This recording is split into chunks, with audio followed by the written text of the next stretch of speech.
ticking clock starts off at 30 seconds, counting down to each second until it gets to 0 seconds. An audience filled with men and women patiently waits for the hostess to arrive on stage. This is the first time she is performing for a crowd of this magnitude. Tick, tock, tick, tock. The clock shows an image of 8 seconds left on the clock. The show is about to start. So, sit back, relax, and enjoy.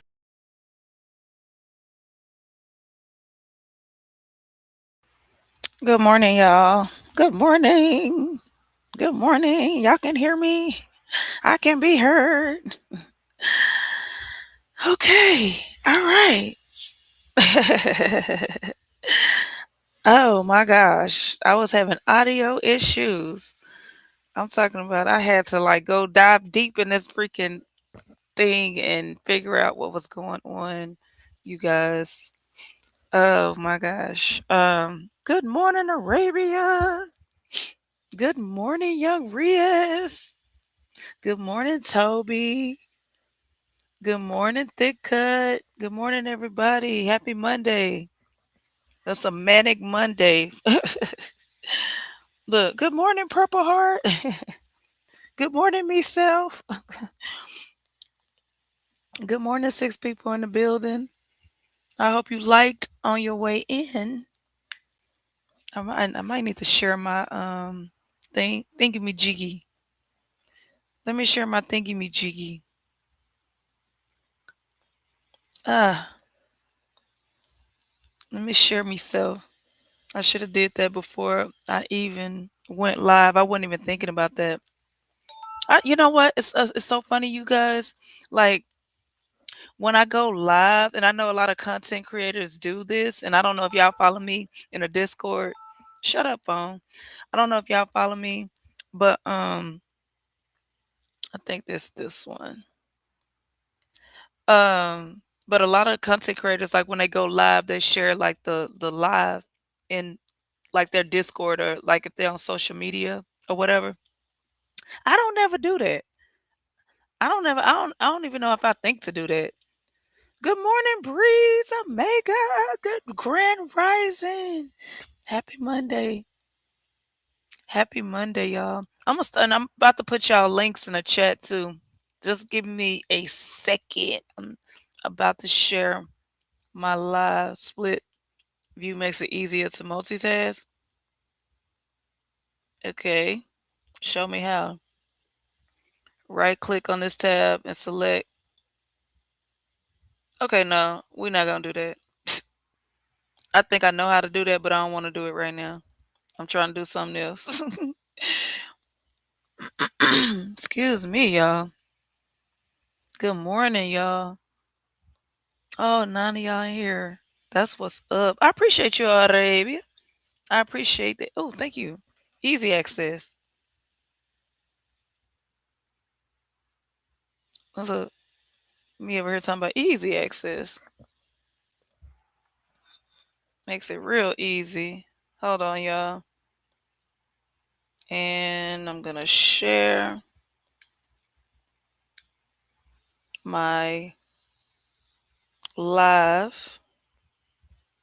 Boom, boom, boom, boom, boom, boom, boom. Oh, I'm about to say the person I'm sharing with is already in here. I ain't gonna say who it is though. uh, uh, I'm so sorry, y'all. Look, I can be heard. That's all that matters. Y'all can hear me. Yeah, Arabia. Sharing is caring. And let me share it somewhere else.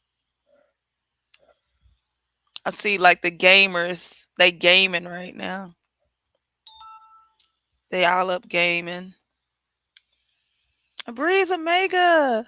I'm about to put y'all links in the chat. Let me share this first. And then I'm gonna put y'all links in the chat. And if you're a mod, you can put your link in the chat, your page. Good morning, Fly Low, my favorite troll in the whole wide world. If you're a mod, I mean, you can put your link in the chat. Where we at? Who's live right now? Me. Me live. Let's see. Uh, uh-oh. Go away, go here.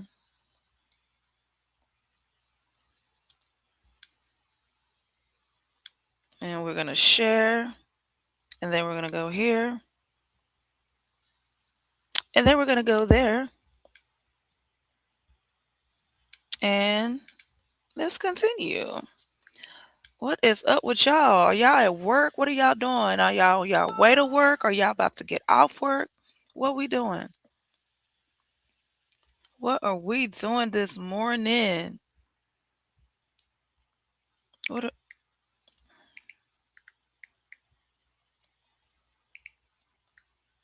besides listening to me?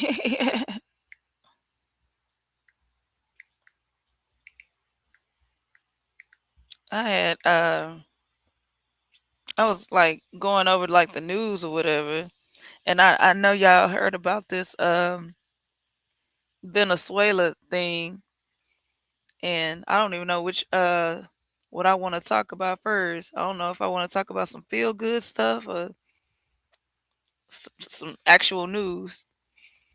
Um, which I want to hear? Which I want to hear first?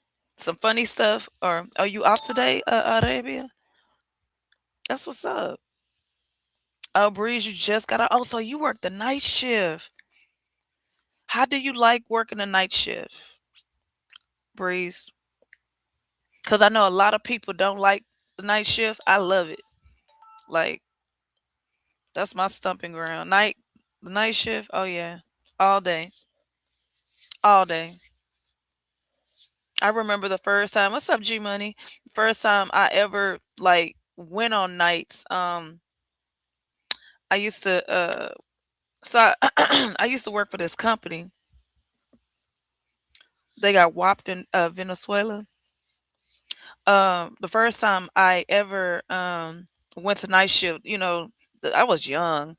Them old heads was like, "Why you wanna work nights? What's up, Lonnie? Good morning, happy Monday."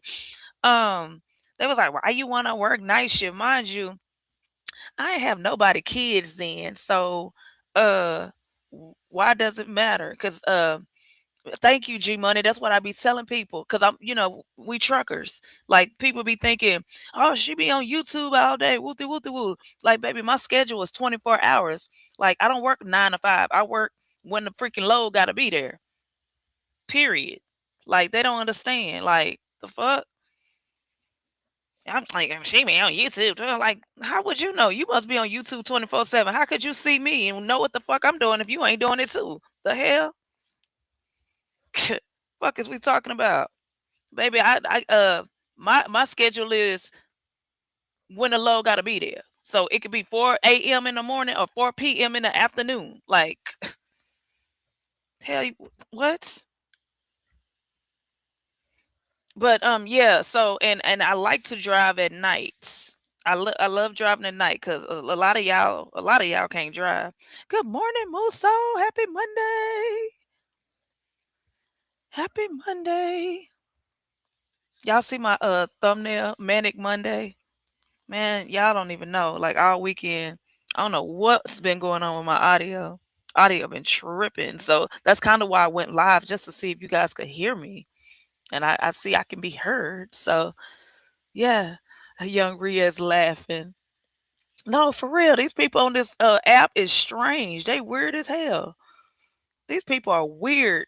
Hypocrites. Like they look, they can do it, but you can't. Like who is you? Who who boss is you? You paying me? I mean, if you start, cutting them checks, cash apping, you know what I'm saying, paying these bills, feed me, clothing me, then maybe I might listen to you. And even then, I don't know. I don't know. Motherfuckers retarded. Oh yeah, Arabia. Shoot, where I live, you gotta drive. But I'm telling you, I'll tell anybody in the freaking chat. Oh, I forgot. Hold on. I'll tell anybody like in the chat, like especially like if you don't work and if you do have a driver's license, man, go on and get your CDLs and stop playing. I wish somebody would have told me that a long time ago. Like I'm talking about, like most of the men in my family had to have their CDLs. Um, but get your CDLs, stop playing, or get you some kind of trade, a skill. See, Breeze, I was about to touch on that, and you see these Venezuelans are like celebrating.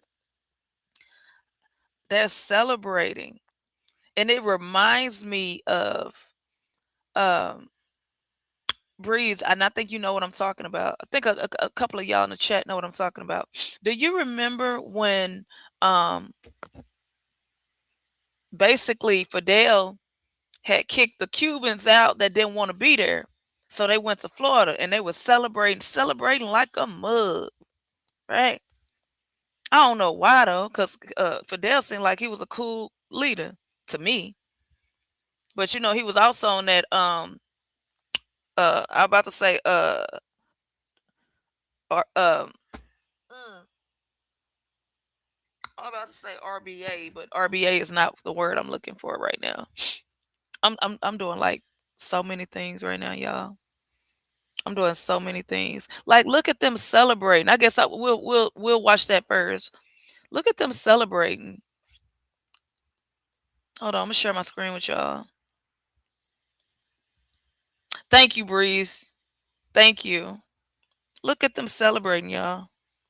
And guess what? They in Florida. It just so happened they in Florida. They celebrating like a mug. Go now to George Solis, who is live for us in South Florida. And George, I think we have you. I know it's a little bit loud where you are. We have spoken with Jesse Kirsch. We've spoken with you. I know that you're in the thick of it there. As you have Venezuelans gathering now, many of them celebrating the removal of Nicolas Maduro.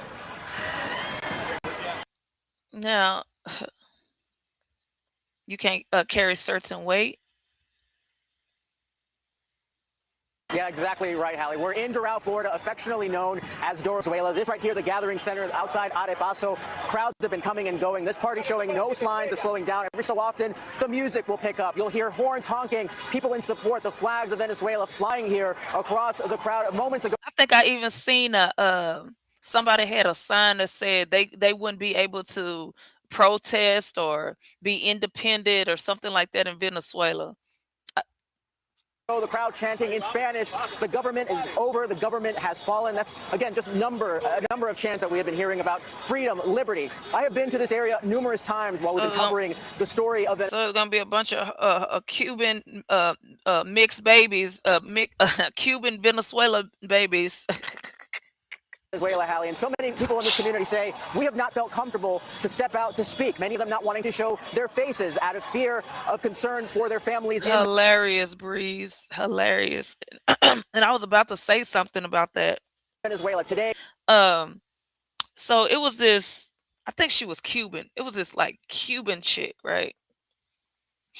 I remember this story. I remember this story. It was she was of like I Hispanic. I'm gonna just say Hispanic. And she had voted for Trump. You know, had a nice house. I think she had a little business or whatever. Voted for Trump, loved Trump. Um, bro, like four years later, they deported her ass. She was crying like a mug. I voted for Trump. Oh my, like I was like, that's what you get. Let's continue. a much different story, as so many have gathered here in this community ready to share their excitement. They've told me they have spoken to their family members in Caracas, some of them saying right now some of those family members are still getting word of what happened, some of them saying they're still celebrating privately in their home, many of them hoping to be able to get to gatherings on the streets like this, but that it's just not the time for them. Many of them reacting, of course. That was crazy when I heard that, Toby. When I watched the he actually said he not only did he attack, or we attacked Venezuela, but he said we taking over the oil reserves. Like, at least when Bush and them did it, they was, you know what I'm saying, we were, they was pretending like, oh, we going over there to look for aluminum foil. But Trump was like, yeah, we did that, and we taking over the oil reserves. I'm like, bro, nigga, y'all are vicious. Like, I would have pretended like, uh, they selling drugs or something. I mean, he did say that in the beginning, but no, we know what you really went over there for. That's crazy. He wasn't even discreet about it. He was like, yep, we attacked them, and we taking over the oil reserves, and we putting new people in place and power. Bro, if that ain't no strong arm, no Debo, man, look. To what they say is a regime that has been oppressive, many of them waiting. And they happy. I don't know why they happy. Because then when y'all get deported, y'all going to be crying.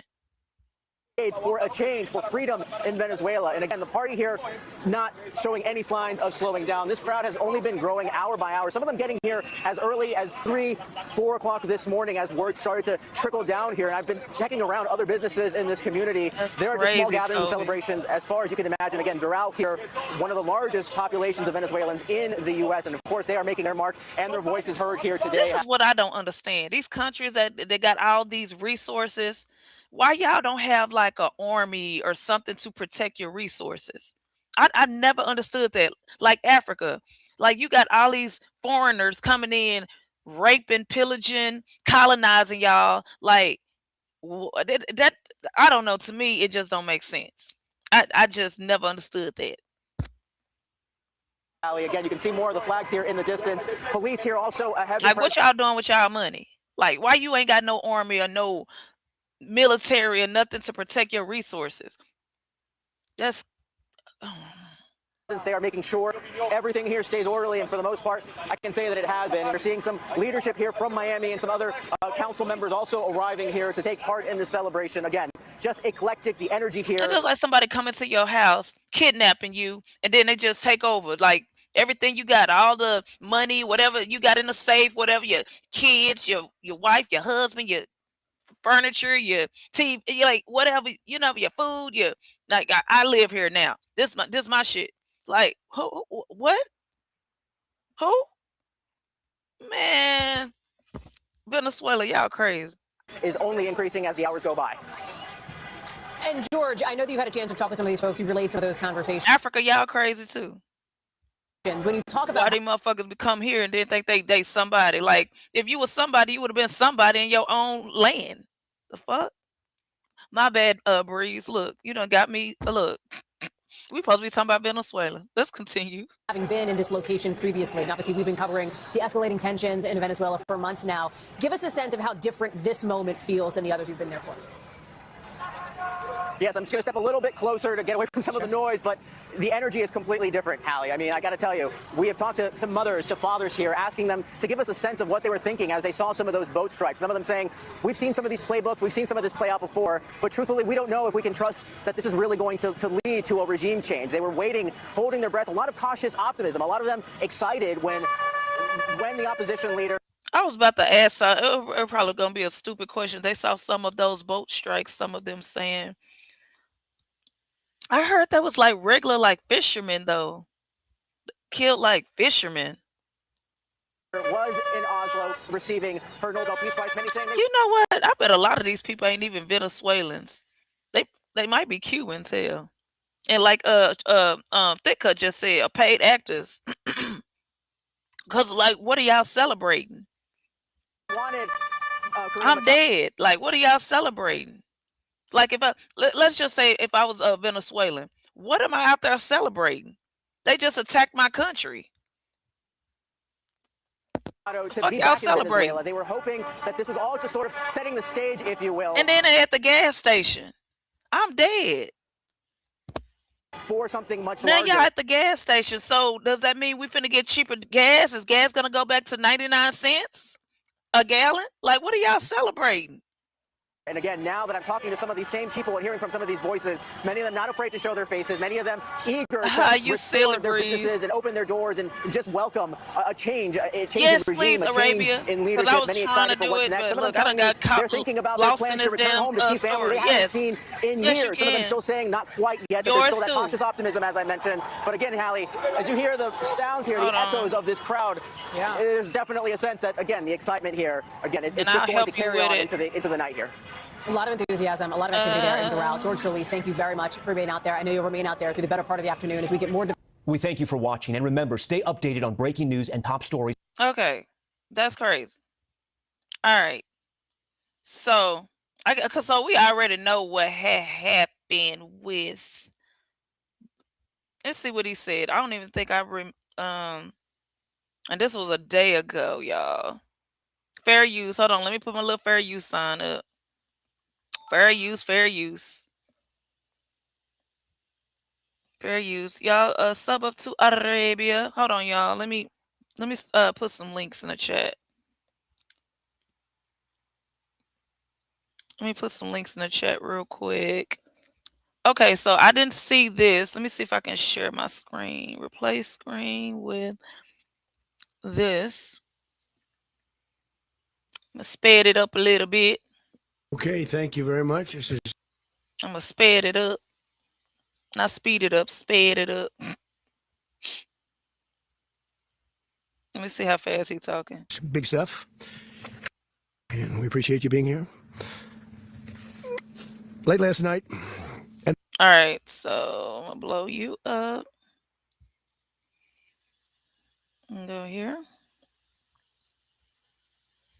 The vice president was talking crazy until Trump read her rights. I heard they got her too. You talking about the Venezuelan wife, right? Breeze. You talking about the wife, right? They arrested her too. I heard. Make a logical argument about going into someone's house and taking over. No, but that's logical. That's literally what happened. That's literally what happened. Good morning, Wraith. We're not gonna be ratchet today, Wraith. No ratchet Wraith today. Y'all sub up to Wraith 636, y'all. Every morning, every day. Like, he's always posting like inspiring quotes, positivity. Like, he always on that, on that type of time. Y'all sub up to him. I'm about to put y'all links in the chat. I'm just multitasking. I'm all over the place right now, y'all. Just give me a sec. Early today, at my direction, the United States Armed Forces conducted an extraordinary military operation in the capital of Venezuela. Overwhelming American military power, air, land, and sea, was used to. I wonder if the damn president and the wife knew that they was coming. Because remember when somebody put Saddam in the chat, remember he knew they was coming and he tried to hide. So maybe this was like a sneak attack. I don't know. Like, man, y'all got all the resources. Y'all let them people come in there and just pull a kick dough, lay that on the floor on y'all. I'm dead. Launch a spectacular assault. And it was an assault. Even if somebody did a sneak attack in my house, it would be very hard to just, you know what I'm saying? Like, guns gonna be ablazing. Like, if somebody, bruh, I don't care. Like, yeah.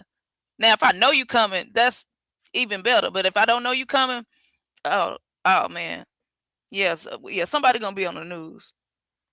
Not seen since World War II. It was a force against. And I live in a state where you come in somebody's house, we we have the right to defend ourselves. They heavily fortified. I always say Florida is our cousin. I could see Florida in my backyard looking at us. Military and I don't live nowhere near Florida. In the heart of Caracas, to bring outlaw dictator Nicolas Maduro to justice. This was one of the most stunning effective and powerful displays of American military might and competence in American history. And if you think about it, we've done some other good ones, like the attack on Soleimani, the attack on al-Baghdadi, and the obliteration and decimation of the Iran nuclear sites just recently in an operation known as Midnight Hammer. Blah, blah, blah, blah. That's all I hear is blah, blah, blah, blah. This is his excuse for attacking Venezuela, y'all. All perfectly executed. He did it because he can. He did it because he can. And no nation in the world could achieve what America achieved. You hear him? Exactly. He did it because he can. He's like a little boy with his toys and, you know what I'm saying? I did it because I can. Yesterday, or frankly, in just a short period of time, all Venezuelan military capacities were rendered powerless as the men and women of our military working with U.S. law enforcement successfully captured Maduro in the dead of night. It was dark. The lights of Caracas were largely turned off due to a certain expertise that we have. It was dark and it was deadly. But captured along with his wife, Celia Flores, both of whom now face American justice. You know what's so funny about this? They talking about they was selling drugs or whatever. Ain't the US like the biggest like drug seller? I swear, like when they be, you know what I'm saying, arresting people and confiscating their drugs, I swear they be putting that shit back on the street. I don't care what nobody say. You can, man, y'all the biggest drug dealers. Like all y'all do the same thing. Like YouTube. Like one content creator like, well, you need to stop doing this, but you do it too. So how come they can't do it, but you can? Like, fuck out of here, man. Y'all better shut the fuck up talking to me. Let's continue. Maduro and Flores have been indicted in the Southern District of New York. It's Jay Clayton, for their campaign of deadly narco-terrorism against the United States and its citizens. I want to thank the men and women of our military who achieved such an extraordinary success overnight with breathtaking speed, power, precision, and competence. You rarely see anything like it. You've seen some raids in this country that didn't go so well. They were an embarrassment. If you look back to Afghanistan, or if you look back to the Jimmy Carter days. Oh, Breeze, I'm glad you in here. I got a question for you. I'm glad you said that. You said you served. Okay, Breeze, question. Are you offended about my Purple Heart? Because a lot of people said that Purple Heart means something to them. And I don't know if you've seen like I don't know, I don't think you've ever heard me false flag and I saying I was in the military or served or was a veteran. So I'm asking you, do you have a issue with my Purple Heart, Breeze Omega? They were different days. We're a respected country again, like never before. These highly trained warriors operating in collaboration. And what's so funny is people that ain't even served, they got a problem with my Purple Heart. Never served a day in their life. Respect to y'all, the soldiers. Thank you for your service. Most of the men in my family served. My dad, my granddad, brothers. But people that ain't never served got a problem with it. I don't understand. With U.S. law enforcement, caught them in a very ready position. They were waiting for us. They knew we had many ships out in the seas. Damn, Musso said you standing with Trump. Dang. So they were in what's called a ready position.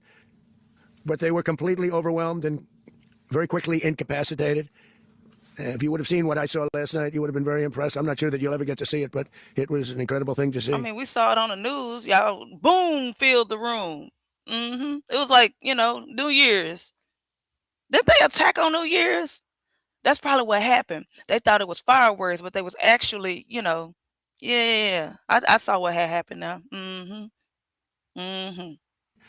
Not a single American service member was killed. This is what I be thinking. Okay, I'm sorry for keep pausing it, but like on Halloween, this is when you rob people. Okay, I'm not telling y'all what to do. Don't do this. Don't listen to me. This is sidebar. I should have put random thoughts with Jay in the title, because Halloween is when you rob somebody, because that's when you can wear your ski mask and ain't nobody gonna say nothing. New Year's is when you do what he did, because you think that people, popping fireworks and all that, but really, you know what I'm saying? Okay, let's continue. And not a single piece of American equipment was lost We had many helicopters, many planes, many people involved in that fight. But think of that, not one piece of military equipment was lost. They say Maduro, I'm reading the chat slow, y'all. Toby, they say Maduro was selling drugs. Him and his wife was the biggest drug dealers in like America. All the drugs was coming to America. Like, boy, bye, boy, bye.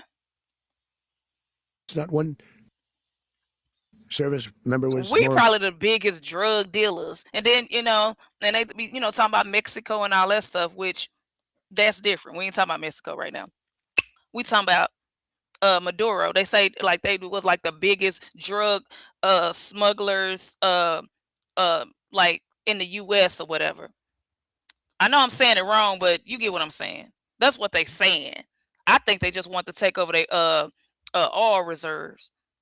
Importantly, the United States military is the strongest and most fearsome military on the planet. See, now he boasting like, yeah, we went over there. Yeah, we did that. Then we took over the oil reserve. Hey, talk about the oil reserves that y'all took over. That's what I want to hear. Far, with capabilities and skills our enemies can scarcely begin to imagine. We have the best equipment anywhere in the world. There's no equipment like what we have. And you see that even if you just look at the boats, we've knocked out 97% of the drugs coming in by sea. 90%. Each boat kills on average, 25,000 people. We knocked out 97%. And those drugs mostly come from a place called Venezuela. We're going to run the country until such time as we can do a safe, proper, and judicious Uncle L, my handsome teddy bear. We don't want to be involved with having somebody else get in, and we have the same situation that we had for the last long period of years. So we are going to run the country until such time as we can do a safe, proper, and judicious. You know what this remind me of? Have y'all ever seen like a Breeze? You said Colombia. What was his name? I can't think of his name right now. But remember when like the military was like low key helping bring drugs in. I think the show was called Narco. I can't think of his name right now. I should know his name off the top of my head, but remember the military was helping. We're like, what we talking about? So basically now you the plug, Trump. Okay, now we the plug. Okay, so we ain't got to go through Venezuela. We got that. Okay, that's what I see. Or hear. I don't know. Maybe y'all hear something different. That's what I hear. I don't know. Transition, and it has to be judicious, because that's what we're all about. We want peace, liberty, and justice for the great people of Venezuela, and that includes many from Venezuela that are now living in the United States and want to go back to their country. It's their homeland. We can't take a chance that somebody else takes over Venezuela that doesn't have the good of the Venezuelan people in mind. We've had decades of that. We're not going to let that happen. I mean, Breeze. Oh, okay, so that's what it means. Okay. Thank you, Toby. Me either, because purple is like my favorite color. Like, in the whole wide world. I'm reading the chat, y'all. I'm sorry. We're there now, and what people don't understand, but they understand as I say this, we're there now, but we're going to stay until such time as the proper transition. Good morning, DC Block. Can take place. So we're going to stay until such time as we're going to run it essentially until such time as a proper transition can take place. As everyone knows, the oil business in Venezuela has been a bust, a total bust for a long period of time. They were pumping almost nothing by comparison to what they could have been pumping. Oh, so drill, baby, drill. Oh, shoot. Yep. I done heard that before. You heard what he said? Oh, they about to drill, baby, drill. And what could have taken place? We're going to... Okay, if y'all about to drill, baby, drill, freaking gas need to be 99 cents a gallon. Have our very large... Go back to when it was like $1 a gallon. United States oil companies, the biggest anywhere in the world. Go in. Look, we not about to save no money. They not finna go down on no fuel prices, and I'm a truck driver. I left the company because I was always in the freaking red. 2 weeks in the red, like, no, this ain't for me. Yeah, and fuel, it's a different. If you're a truck driver, y'all know gas and fuel is different. Gas is for like your car and your truck, and I mean your vehicle, your four-wheeler. We call them four-wheelers. Fuel is like an 18-wheeler. So let's continue. And freaking fuel and a freaking diesel fuel. Oh my gosh. Of dollars, fix the badly broken infrastructure, the oil infrastructure, and start making money for the country. And we are ready to stage a second and much larger attack if we need to do so. So we were prepared to do a second wave if we needed Good morning, Holly Favor. to do so. We actually assumed that a second wave would be necessary, but now it's probably not. The first wave, if you'd like to call it that, first attack was so successful, we probably don't have to do a second, but we're prepared to do. Ray, hold on. Hold on. I said rob people on Halloween and then boom boom. Look, boom on on New Year's. A second wave, a much bigger wave, actually. Look, fair use, fair use. Do not listen to me. Do not listen to me. Kids, look, if kids listening to me in the background, look, I am joking. I am being facetious. Do not take me serious. And like JJ said, rob people on Halloween. Because that's where you get to wear a ski mask and ain't nobody going to question you. For real. I'm trying to tell y'all how to do it. This was But pinpoint, not really. Don't look, I'm joking. but we have a much bigger wave that She said, rob probably won't have to do. This partnership of Venezuela with the United States of America, a country that everybody wants to be in. Man, Toby, drugs come from everywhere. Drugs come from everywhere. Not just the cartel, like everywhere. Everywhere. And then look, they done finally legalize weed, in the country, which I don't know. I wouldn't rock with it. Cause it's like if they got anything to do with it, no, I'm good. I'd rather grow my own. Involved with because of what we were able to do and accomplish. And I don't even smoke weed. I just rather grow my own. Just like I would rather grow my own food, because they trying to kill us. They trying to see who got the biogenetics to where you can survive all this GMO and modified genetically, stuff that they be producing. Like, no, I'm good. Will make the people of Venezuela rich, independent, and safe. And it will also make the many, many people from Venezuela that are living in the United States extremely happy. They suffered. So much was taken from them. They're not going to suffer anymore.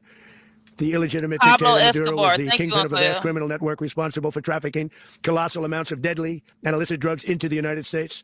As alleged in the indictment, he personally oversaw the vicious cartel known as Cartel de las Solas, Noriega. which flooded our nation with lethal poison, responsible Pablo for the deaths Escobar. of countless It's Americans, Pablo. the many, many Americans, hundreds of thousands over the years of Yeah, Americans we got died El because of him. Chapo too. Maduro and his wife will soon face the full might of American justice and stand trial on American soil. Sure did get Right now El they're Chapo. on a ship they'll be heading to, ultimately New York. Blue is your favorite And color, then a young decision will Riaz. be That's made, what's I assume, up. between New York and Black is yours, Miami and Arabia. Florida.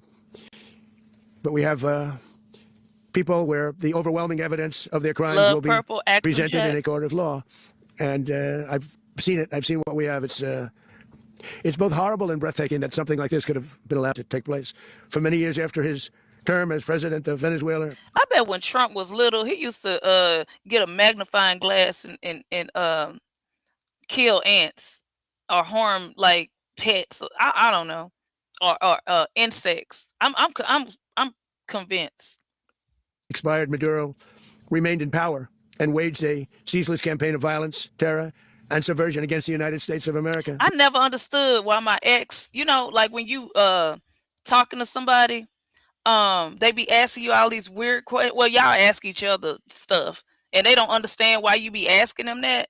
And then you realize, like, if y'all ever saw that show, The Walking Dead, remember the questions they used to ask people when they would like accept them into the group? Have you ever killed anyone? Um, if you did, why? Do y'all remember like all them questions that they used to ask? It's for a specific reason, and these people are weird. As in like when you ask them a question, they feel some type of way, but they don't understand why you're asking them that question, because maybe you experienced something or someone has experienced something, so you want to make sure, like, or you know what I'm saying, like, I'm not finna let you into my group and you done been bit or you just going around here all willy-nilly, you know what I'm saying, trying to unalive people because you want to take their resources. You see, we got a little group here, we got food, we got stuff, and you just want to, you know what I'm saying, come take, take our stuff. Like, we'll let you in, but I need to check your mental first before you come here, or we allow you, in our space. So I get that. Threatening not only our people, but the stability of the entire A region. lot of people don't get that. And you also, in addition to trafficking gigantic amounts of illegal drugs that inflicted untold suffering and human destruction all over the country, all over in particular the United States. Yes, sir, Toby. Maduro's Yes, sir. You can go. Yes, sir. If you got the resources, yes, sir. You can go to another country and take all their stuff. Shoot, look at Africa now. Africa is a continent, but yes, sir. If you got the resources, the power, yes, sir. He talking about it now, like literally saying, yeah, we went over there. We done arrested the president and his wife, and now we are confiscating the resources. As a matter of fact, we finna drill more. But I don't understand. I mean, is that it's gonna, or is the gas prices gonna be lower? You know what I'm saying? Fuel is it gonna be cheaper? Like, what we doing? That's my question. and savage and murderous gangs. Hold on, is drugs gonna be cheaper? Hey, the drugs that y'all about to put back on the street, is that gonna be cheaper? Including the bloodthirsty prison gang, Tren de Aragua, to terrorize American communities nationwide. And he did indeed. They were in Colorado. They took over apartment complexes. They cut the fingers off people if they called police. They were brutal, but they're not so brutal now. And I just have to congratulate our military, Pete, and everybody, and our National Guard, because the job that they've done, whether it's in Washington, D.C., where we have a totally safe city, where it was one of the most unsafe cities anywhere in the world, frankly. And now we have no crime in Washington, D.C. We haven't had a killing. We had the terrorist attack. I know he lying. He say ain't no crime in Washington, D.C. Boy, bye. What they was like trying to jump on the freaking man. Okay, let me shut up. A few weeks ago, a little bit of a different kind of a threat, but we haven't had a killing in a long period of time, 6-7 months. We used to have two, on average 2 a week in Washington, our capital. We don't have that anymore.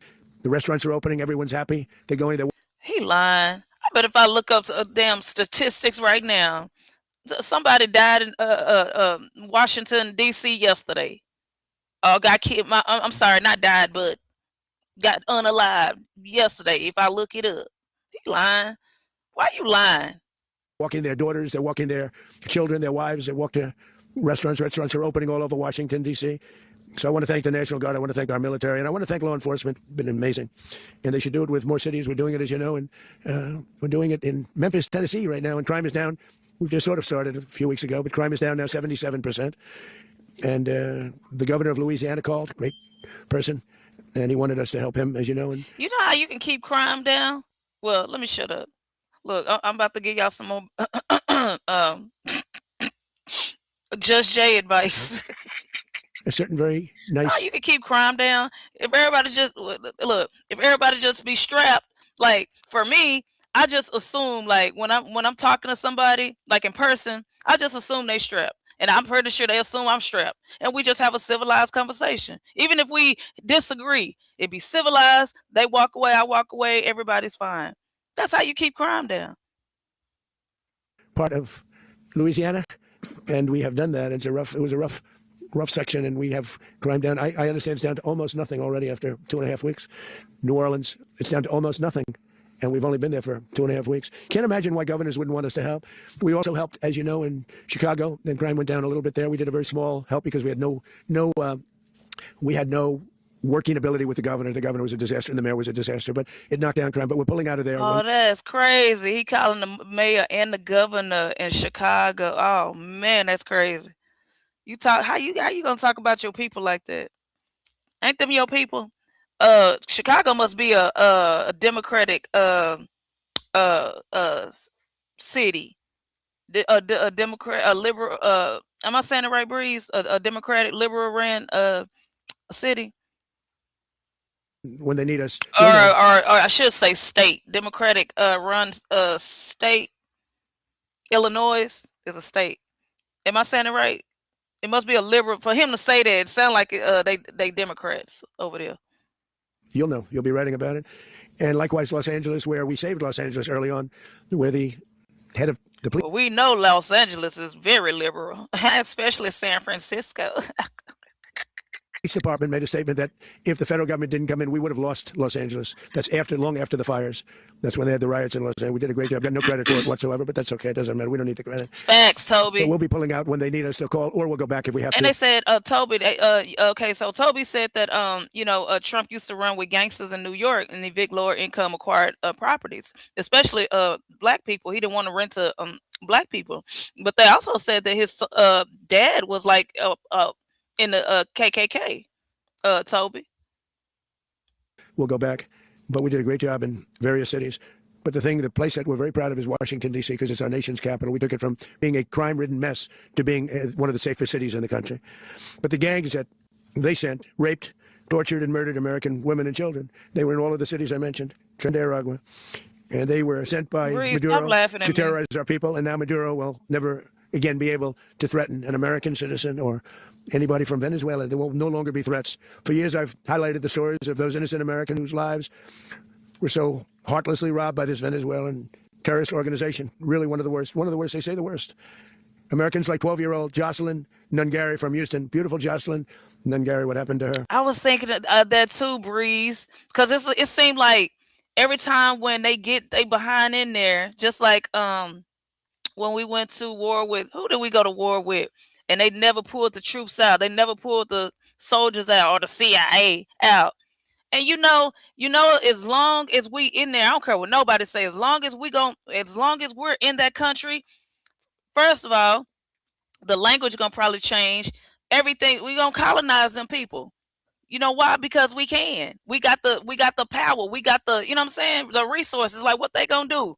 Our military in your country. What you gonna do? Nothing. Do what I say. Get down or lay down. Like, fuck is we talking about? They, as you know, they kidnapped, assaulted, and murdered by Trinidad animals. That's what they do. Anytime they go to a country, ain't that how it started in Africa? First, they send the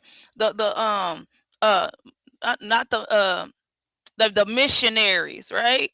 Come here, here's, and then after, they done soften the people, then here come the militia.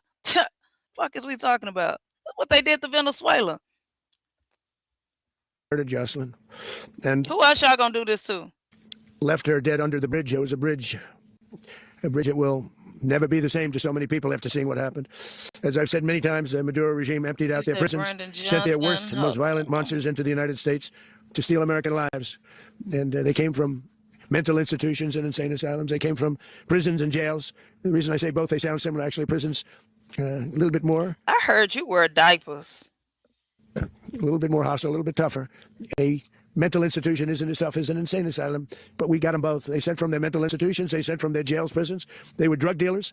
They were drug kingpins. Okay. They sent everybody bad into the United States, but no longer. And we have now a border where nobody gets through.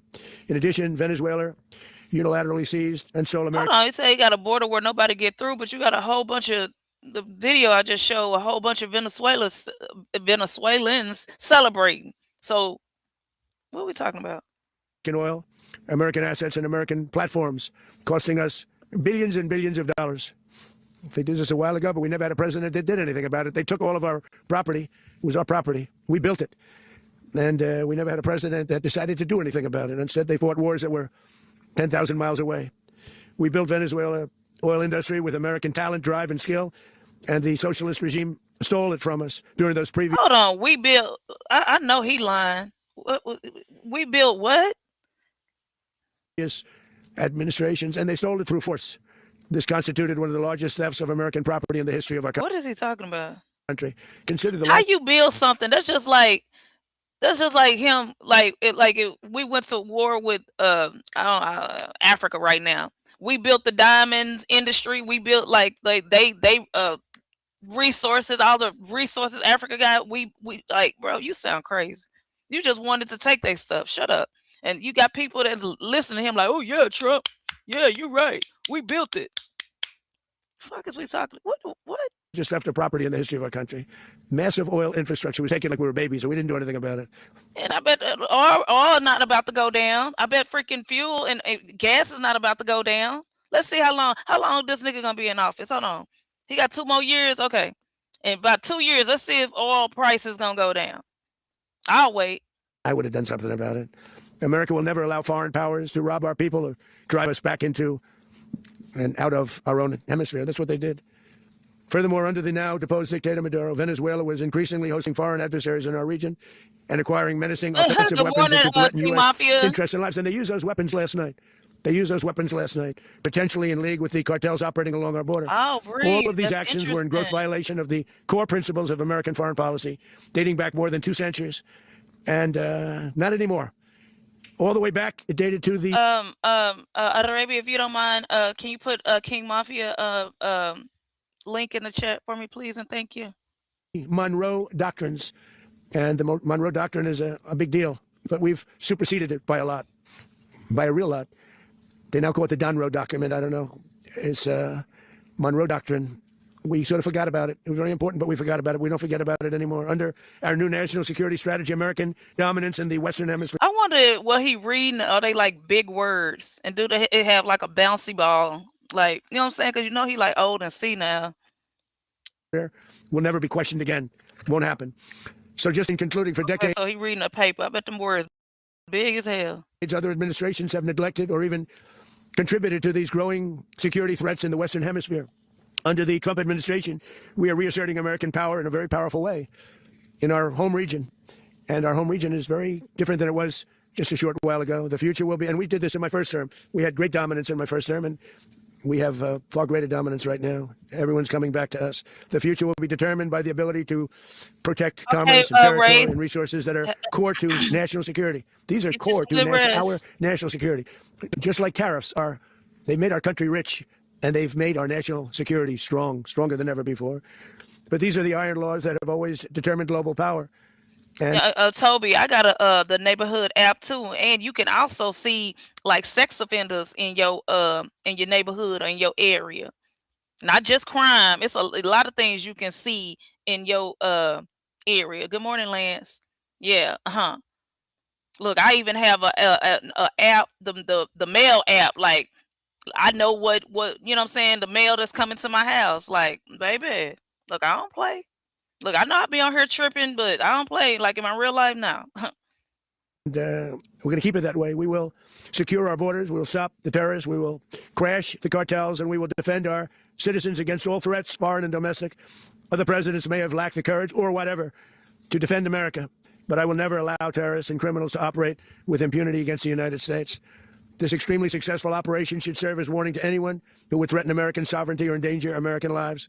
Very importantly, the embargo on all Venezuelan oil remains in full effect.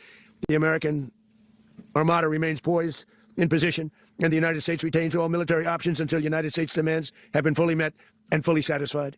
All political and military figures in Venezuela should understand what happened to Maduro can happen to them, and it will happen to them if they aren't just fair, even to their people. The dictator and terrorist Maduro is finally gone in Venezuela. People are free. They're free again. It's been a long time for them, but they're free. America is a safer nation. This morning. You know what, y'all?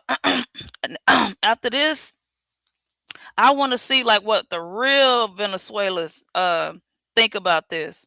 Not the Floridian Venezuelans. I want to see like what the real ones think about what happened. Cause he just talking. I don't believe nothing he's saying. It's a prouder nation this morning because it didn't allow this horrible person and this country that was. And just keep in mind the ones that's proud because they're here, they're in America. But then when they come over here and we start fucking them up over here, they're gonna be crying like, we thought we was liberated. Like, bruh, could have just stayed in your home and protected your home, you fucking pussy. Fuck, I mean, my bad, y'all. It's too early in the morning to be cussing. Hey, I hope y'all ain't got kids in the room. Y'all know how I be doing sometimes. My bad. Sorry, kids. Okay, coward. Coward is a better word. Fucking coward. Doing very bad things to us. It didn't allow it to happen. Didn't even And the Western protect your Hemisphere is home. right now That's a much crazy. safer place to be. So I want to thank everybody for being here. I want to thank General Raisin Kane. He's fantastic. Man, I've worked with a lot of generals. I worked with some I didn't like. I Hey, worked y'all with some I put didn't y'all respect. I y'all worked with put y'all earbuds in while y'all listening to me. some that just weren't good. But this guy is fantastic. I watched last night one of the most precise attacks on sovereignty. I mean, it was an attack for justice. And I'm very proud of him. And I'm very proud of our Secretary of War, Pete Hegseth, who I'm going to ask to say a few words. Thank you very much. Okay, so stop sharing. Uh,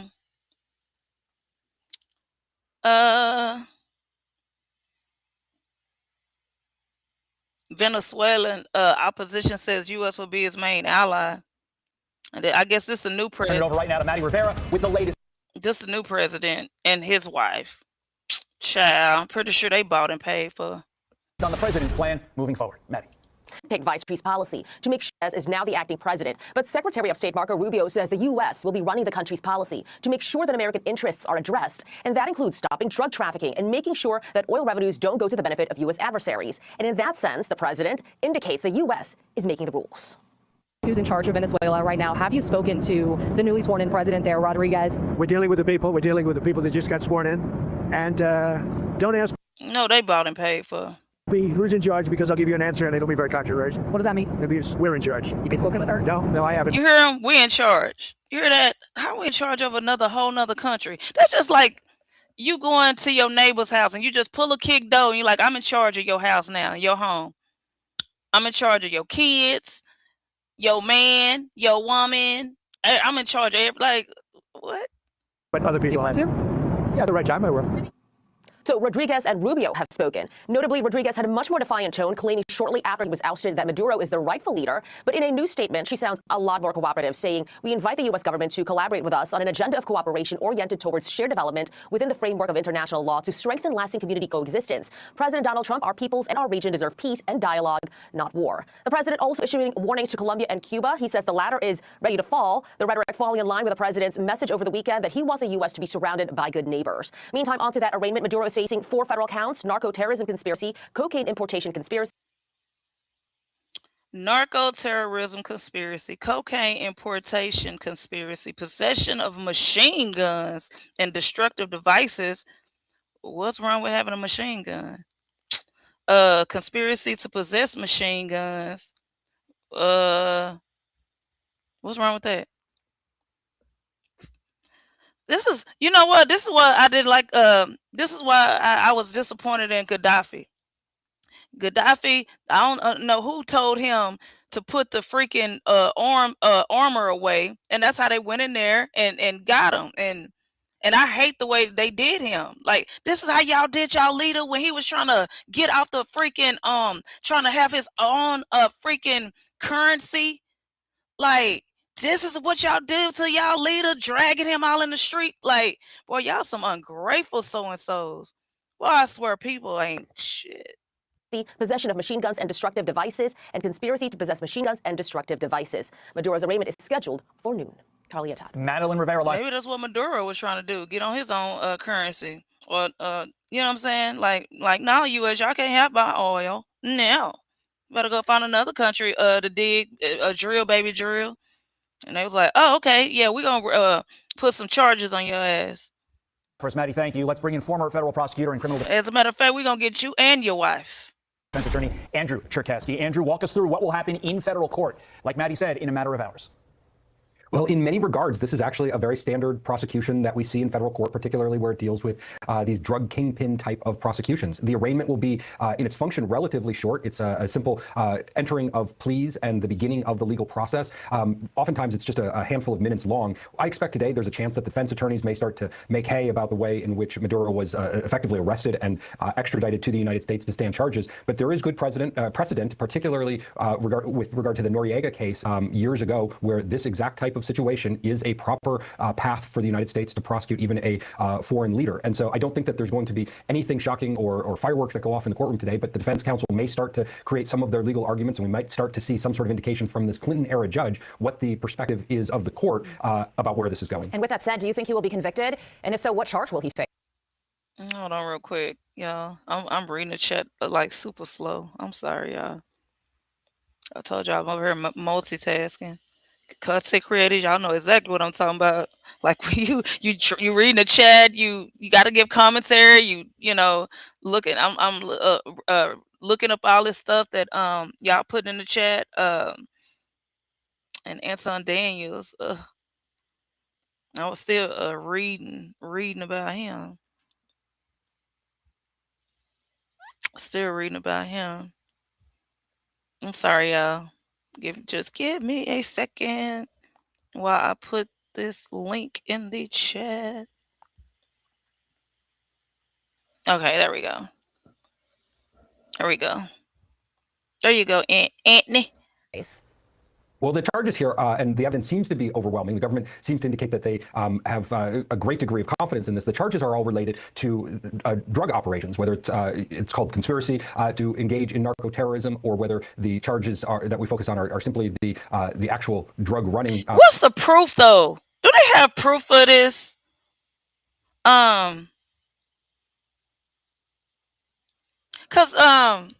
Okay, so in my brain, okay, wasn't Saddam, or was it Bin Laden? I think it was Bin Laden. Wasn't he like working with the CIA? And then when they didn't need him no more, that's when they, you know what I'm saying? Ain't this? Don't y'all feel like that's what's going on, like with this Maduro dude? Like, how y'all know he did all this, or y'all just making stuff up? Where the proof? Back and forth in the conspiracy to You do know so. me, I don't believe it until I see it. I'm sorry, I don't care what you say. You know the news, what they say, believe half of what you see and a third of what you hear and none of what I don't know. Y'all know how the saying go. Let's continue. Narco-terrorism can create a higher degree of culpability than just the drug charges. But the United States has an extensive investigation and a strong indictment in this case. Morning, Lovelace. This Lovelace. not being All anything lovely other and than laced. guilty. I think that if this goes all the way to a jury, the challenge for the government is going to be the defense motions to try to figure out some way to get out of this. But again, the precedent is very favorable to President Trump and the administration here. At this point, we all are assuming that there is little to no chance that Maduro is released on bail. But what takes place in the intervening year plus? Because all indications are we're not going to have a trial here until 2027. And that is because, like you mentioned, a lot of the defense motions are going to gum up the works. But also, there's the fact of this was a pretty classified operation. There's a lot that went into this that we still don't know and that we cannot know in order to prevent future events like this when we do this again in another land. So why? Why else besides the classified information? Man, I would have been hiding under a damn bunker or something. They must did not know that they was about to. Man, y'all crazy. They must didn't know. I would have been in another country. I would have been on the moon. All the money y'all got, I would have been on another planet. That's what I'm saying. Like, bro, what was you doing as a leader in your country? What was you doing? Like, you didn't even all that money, all the country, right? Why you ain't got no army? You just let them people come attack your country. That's crazy. Is this going to take so long to get? He had to been working with the U.S. because how would they know all this stuff about him? And then they said the wife was in on it too. And a lot of times when the husband be doing stuff, they don't arrest the wife, even if she know things. She can't testify against her husband. So, man, let's continue. Well, this is going to be a complex prosecution. Any conspiracy case is putting all the pieces of the puzzle together for the government just to present their case, but also that time that it takes in order for the government to fulfill their discovery obligations. This is a foreign leader.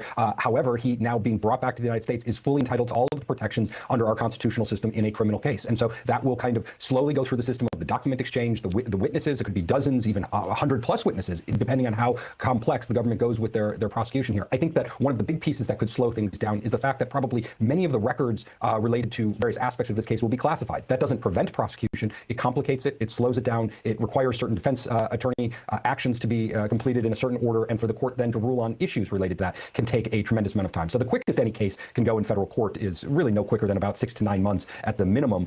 This case, with the substantial degrees of complexity, I think goes 12, 18 months before we actually see resolution. Also on the legal front, there are many Democrats out there who are saying that the Trump administration committed an illegal act by capturing Nicolas Maduro without congressional approval. What do you think about that? Well, I think it's important to try to differentiate what's a talking point versus what is a constitutional violation. The president has robust authority to engage in diplomatic engagement with foreign countries, has extraordinary ability to enforce the laws of our country, both through military operation as well as through domestic law enforcement action. And so this, when we look at it purely as an extradition from a country that was not engaged with us in fulfilling our need in order to uphold our laws to have him extradited and face trial in our court system. This was a method that is lawful in our criminal courts under our constitutional system when viewed under Maduro's rights to. I wonder if like a Venezuelan like if they could come here and arrest somebody and bring them and take them to Venezuela. What's up, King Mafia? Anthony in the building. What's going on? Good morning. What Happy up? What Monday. up? You got something to say on the topic, or you just hanging out? Yeah, I got a little bit to say. I'm gonna listen to you real quick. I was trying to join the link for a little bit, so I didn't hear what you've been saying. Oh, okay. All right. Good morning, though. Good morning. My bad. No, you good. This is merely a fight between the left and President Trump about whether he is able to engage in warlike efforts or military actions without explicit congressional approval in every instance. And there is no precedent in recent history of our country of that being the case. Presidents always have a degree of authority for at least some period of time to engage in military operations where necessary. And that's what happened here. Yeah, there's going to be. That's crazy. Okay, you can because I need to give commentary anyway. So if you got anything to say, you heard what they said. They don't need approval. Did y'all hear what they just said? So they could just go to a country and just boom, like, bro. That's like, okay. I'm not saying I agree, disagree, whatever. I'm just giving my thoughts, bro. And now can't nobody just come in your house and just do a hostile takeover. Even if you was asleep, even if you didn't know that they was coming, like, and just take over, like, okay, now this is my spot now, this is my place now, like. What? Huh? That's what it sounds like to me. He's dealing with foreign entities. We can do whatever we want. I get that. Of course, because we powerful. We're the most powerful country in the world. That's why we able to do that. Just go to countries and just, I don't know. They say this man terrorist and selling drugs and his wife and like, but how do you know that? Where's the proof? Thank you, Breeze. You know all the countries come together, right? And it's a thing called the UN. I get that. So when all those countries come together, they pull out all, their most wanted list. Like, hey, these are people we got wanted in our country. Like, they passing that around to everybody. And America picks it up like, shit, we can take care of that. And that's what we do. Damn. That's crazy. A lot of conflation on the political versus the legal. We must remain clear-minded here. Any discussion of regime change has nothing to do with what amounts to a drug case in federal court with a random defendant, and it shouldn't matter here, even though this defendant is Nicolas Maduro. Andrew Cherkasky, thank you, sir. Appreciate it. Want even more Fox News on YouTube? No, don't want no more Fox News. No. Hold on. Oh, Breeze. Breeze about to give some insight on this. Good morning, Breeze. What it do, Just Jay? What it do? What's my brother? KMA? Yeah, okay. Wait, it's Mafia. Mafia. What it do, brother? How you doing, my good brother? What's good with you? Look. I just want to say this. This is America. We do what the fuck we want to do whenever the hell we want to do. We created the UN. We the ones who created the UN. No, I'm listening. Yeah, we the ones who created the UN. So that all that shit go through us. If we say, hey, nigga, this shit ain't popping, then this shit ain't popping. That's what I'm saying. So when the U.S. do whatever the hell they want to do, ain't nobody can stop them because we the ones who created the UN. We was the ones who created the League of Nations. We was the ones who created the UN. So ain't nobody gonna be able to step in and do nothing to us because that's what the U.S. says. And Trump is moving like a gangster. I'm not saying I approve what the nigga doing, but I'm just saying the nigga ain't nobody gonna be able to stop him. All I know is this morning China is scared, Russia's scared, North Korea is scared. So what am I to say about all that? Cause they see America not playing now, bro. I ain't gonna cap. The last president we had, he made America look weak. That's why a lot of countries was playing with us. Up, Mafia. A lot of countries was playing with us and shit. So when they saw Trump come back, they're like, "Oh shit, Trump moving like you said, Trump moving like a gangster. He ain't playing. He He ain't taking playing shit, at taking all. motherfuckers, moving shit. Like, yeah, shit going on. Kicking motherfuckers out the country. Word up, it's going down. It's like, hey, nigga, if you in the way, nigga, you gonna get targeted, nigga. That's how Trump is. I told niggas he was a petty ass nigga, and motherfuckers did not understand that. I'm like, yeah, Trump is gonna go after all his enemies, and literally, it's only been 1 year. We got 3 more years of this nigga. Y'all not even getting that part. A lame duck president supposed to not be doing nothing. But Trump is out here like, nigga, he's smacking niggas left and right, nigga. Remember when that nigga went to the goddamn thing when he was the president the first time and he was pushing all them other niggas out the way so he could get in front? That's who Trump is. Y'all niggas don't get it. That nigga's not playing. Thank you for letting me up, Just Jay. Anything I else I got to appreciate say? it. Cause I don't want to keep dragging. I don't want to drag it on. I'm just No. saying. I'm listening. Like you I'm and just saying. My Mafia having nigga the, Trump. because Trump is. I'm learning things because I know this is like your lane and Yeah, my Mafia, yeah, forte. Yeah. yeah. Me. Oh, Mafia So does this I'm too. yeah, Okay, Mafia does it too. I think I'm a his tap in with link in the Mafia. chat.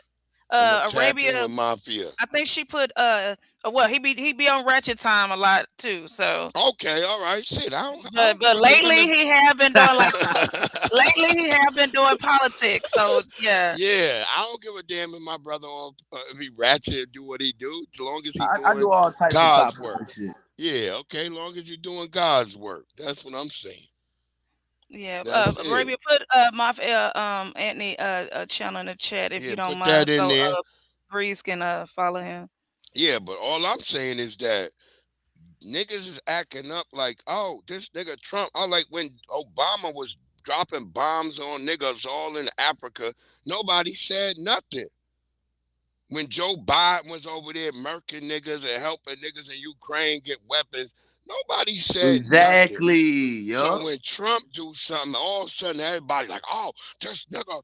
Look, Trump got us moving in the right way. I say, like, cause I'm telling you, in Sun Swear to Tzu, God, bro. Niggas ain't seen the gas prices low as shit now. Like, bro, low as y'all remember shit, this shit was low like as 350? shit, bro, low as shit, bro, right now for sure. And I'm saying Shit, I it. think I'm. over Go ahead, Christmas, brother. Go ahead, brother. over Christmas in Georgia, motherfucking gas was like 159 in one town. 159. That shit crazy. Word up. Word up. We ain't seen these prices since like the 90s. That's what I'm trying to tell niggas. Like shit getting back a little bit back. Everything ain't good. Like we not sitting here saying, oh, Trump is the end all to everything, nigga. We saying, look, some shit is a Thank little you, bit Arabia. some shit is a little bit better than it was. Swear to And God. we not sitting here parading that nigga. That's what I'm saying, because we know that both sides of them are anti-black. That's what I'm telling you. Both sides of them are anti-black. So I don't really parade either party at all. I don't do either one. But I do know that the nigga Trump, with just getting the immigrants out this place, pounding on these niggas and doing whatever the fuck he doing, we don't look weak so more. We don't look like we was looking. We look like a bunch of bussified niggas, a bunch of purple-haired, orange-haired niggas with dildos up our asses. That's Oh. how they had us looking. Like a bunch of freak niggas. And so, yeah. Yeah, Biden did have us looking weak. I ain't gonna hold you. Yeah, he So did. Biden was for a particular group. He Yeah, was moving for the goddamn the the LGBT I was alphabet. group. just about Yeah, to the say the alphabet. yags. The That's alphabet why they family. grew so much over that 4 year span. That's why they grew so much. That's why you see them so much in all the commercials. Like they're Yeah, like, infiltrating the what the motherfucking fuck? TV shows. A lot of infiltration has been happening that people didn't realize. That's why Trump is coming in. That's why everybody got mad. Like Trump, we got Toby, Trump back. you a Like, cause they know tether. Trump ain't with Toby, that you a shit. tether. Toby Kai, you a tether. You a goddamn tether. So you're not allowed to speak on black issues. You a damn tether. Take your ass to your homeland and fix it up. Then you could talk about something. You a tether. I'm dead. I don't respect any tethers. Oh I'm sorry, shit! Jay. Jay, you know how I am. But anybody named Toby can't say a damn thing to me named Toby. Go Damn. back, fix your motherfucking homeland, you musty tether. I'm gonna go on mute. That mean you must know Fenici then. Shout out to Toby. No, he don't know no damn. Oh, No, he he don't don't know know him. Fenici. Hell no. Is He he a don't. tether? He's Is he not. a tether? Is he a Yes, he's tether? absolutely. He's a He, major he's a test. major. Oh yeah, is he a tether? I don't give a damn Yeah, about no I think y'all tethers. might have some words. I don't think you want to run into that cat. No, I don't give he'll a be done damn if cuss I run Fenicia into out. him. I He'll don't be done give a cuss damn Fenicia if I out. run into that But nigga. Mafia, Breeze is not in this sector, so when he go over there to your channel, oh my gosh, Oh well you man, have a well you ball. Yeah, tethers are born in Dallas, raised in Houston. Y'all always born in Dallas and Houston, nigga. You a tether. You a Nigerian tether. Stop Ooh, that's playing with crazy. me, He was man. talking about Texas. He was Stop. talking about Texas. That's crazy. Yeah, You brought that up. yeah. Stop playing with me. I know what a damn tether is. You not gonna sit here and play these games on this side of the block when I'm over here. I know where the fuck you come from, and I don't give a damn. You a tether. There's a lot of y'all down there. That's why it's so musty in Houston. Damn. I should not be laughing. Shout out to Toby. Look, you gonna I make don't me. care. Shout out to Toby. I don't care. Take your ass back down to Texas and get out of Prince George's County, because there's a lot of you musty niggas over there now, messing up the whole environment. You talk your shit, I bro. don't care about your blue passport. You a tether. I got a passport too. What are you talking about? You a tether. You're an immigrant. I don't need to be Tariq Nasheed. What are you talking about? See, look at you. You showing your inside tetherness because you're sitting here talking about somebody else. I don't give a damn about Tariq Nasheed is only our family member, nigga. I'm spelling it right now. Tether, Toby Kayuwe, 369. That's tether. That I just spelled it right now. You a tether. Shout out to Sirius Good S. What it morning. do, beloved? Good morning, Sirius, my Virgo sis. Happy What Monday. it Happy do? New Sirius Year's. S from Georgia. You a tether, Toby. Ain't nothing you can ever say to me that make me feel any other way, but I want you to take your ass back home and fix it. Stop shitting in the street in Lagos. I don't care if you was born here. You an anchor baby. That's what you are, an anchor baby. You're not really from the soil. Fuck is you talking about? I'm from the soil, nigga. You not. Your homeland don't claim you. That's why you over here. That's why you trying to immerse yourself and hide amongst FBA spaces and people. Yeah, Just Jay ain't gonna call you out because Just Jay is a nice person. I don't want none of you musty flip-flop wearing, inner tube swimming ass niggas around us. That's where I'm at.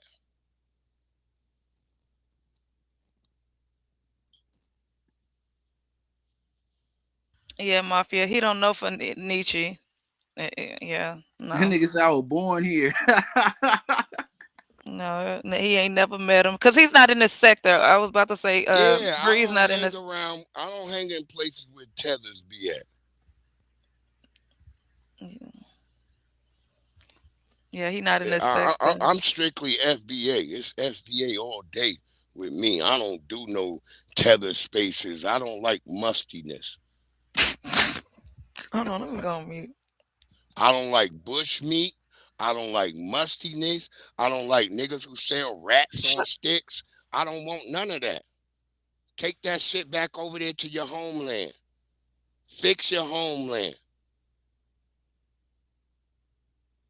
Who's mean?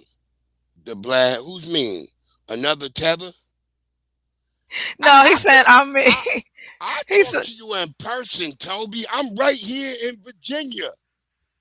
I'm right here in Virginia. Come on down the block, nigga. If you down the street, I'm right here in Virginia, in Loudoun County, Leesburg, Virginia, nigga. Come down the block. I bet you won't. I bet you won't. What are you talking about? Talking like you brolic or something. Come down here, nigga. I bet you get met with defeat. And I ain't talking about your fucking flip-flops either. Talking crazy to me, nigga. Shut up and try to stay like a peaceful little cowardly African that you are. Shut your punk ass up. You ain't gonna come down here to Virginia, nigga. Talking about you across the street. The fuck is you talking about? Stop talking like y'all tough. You ain't tough. You a fucking coward. That's why your people fled the homeland. So you got the same blood as your mama and daddy. I'm in a house. What are you talking about, nigga? I'm sitting in my house right now, you dumb nigga. You talking crazy. I'm sitting right now in my house, in my big old townhouse, right now. What are you talking about? What are you talking about? See, you tethers be talking crazy, like you acting like you fucking know what it sounds like to be in a car, because you know you projecting, because that's how you live your life. I bet most of your videos are in a car. Coward. This nigga crazy. He don't have breakfast. It take a long time to make a goosey soup. The nigga don't got no damn breakfast yet. He's eating on a ratsicle. You talking about, nigga? Come over, nigga. I dare your punk ass. I don't even have a problem with you tethered. You a tether. You're a tether. You're a tether, Toby. You're a tether. Are you here, Toby? Come on up, nigga. I own my house too, nigga. What are you talking about? What are you talking about? I ain't saying nothing about did you own your house. See how your projection is? This is why I call you a tether. You saying a whole bunch of tether shit. First I'm in a car. Now it's a house. Keep moving your goalposts, brother. I've been owning my house for damn near 15 years, nigga. What are you talking about? What are you talking about? What are you talking about? And my wife passed away, nigga, and I still own all my shit, nigga. And I got a Hemi, nigga. What you saying? What you saying? You ain't saying nothing. All three of my kids in college, and I paid for all of it. What are you talking about, nigga? What are you talking about?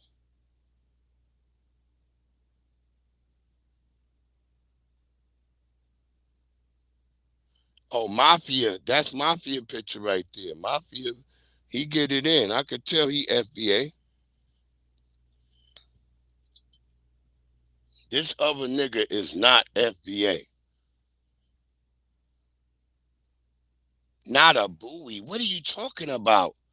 I live in a townhouse in one of the most richest counties in America, Loudoun County, fucking Virginia. Look it up, nigga. Look it up, nigga. Look it up, nigga. I'm in the richest county in fucking America. What are you talking about? What are you talking about? What are you talking about, nigga? You done moved into the old homes out in Prince George's counties, nigga, where it was foundational black Americans. Now you a tether. See that picture? That's me standing outside of my townhome, nigga. Right there, nigga. What are you talking about? Yes, it's me, Lovelace. It's me talking. I know you not an FBA. You a musty tether. You a tether. You won't go back home and fix your homeland. You're sitting over here where we already set the motherfucking table. And now you're acting like you so great. I could tell a damn tether. I pay taxes too, nigga. What you saying? I pay taxes too. So what? My people shed blood for your musty ass to come over here and to have disrespect. That's why I don't like tethers like you, Toby. That's why your name Toby. All y'all niggas named Toby. Coward niggas. Y'all picked the worst name that your mama seen on a goddamn old goddamn movie. Hey, you are Toby, nigga. Hey, this nigga is Toby. Y'all always named Toby. You a coward.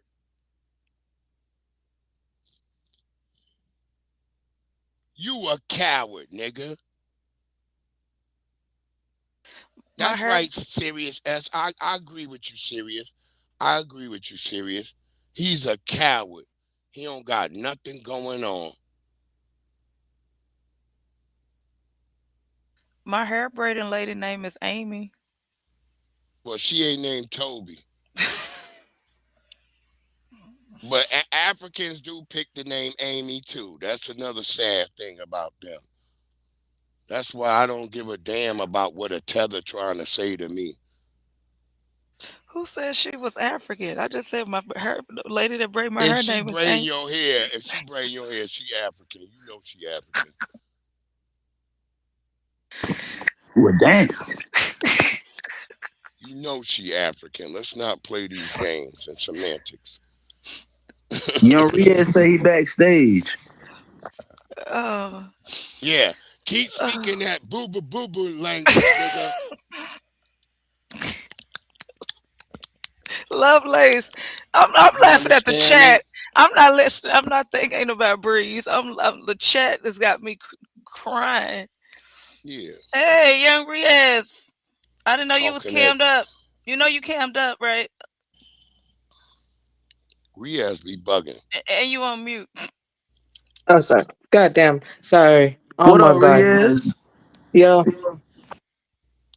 Oh, we'll Nah, I'm be sorry doing the though, Breeze. It Monday was funny mixtape later on. Breeze, that was funny though, Lovelace. bro. Nah, Breeze, that was funny, man. I forgot I was on mute. Hey, Toby, I told you where I live. Come on out here, nigga.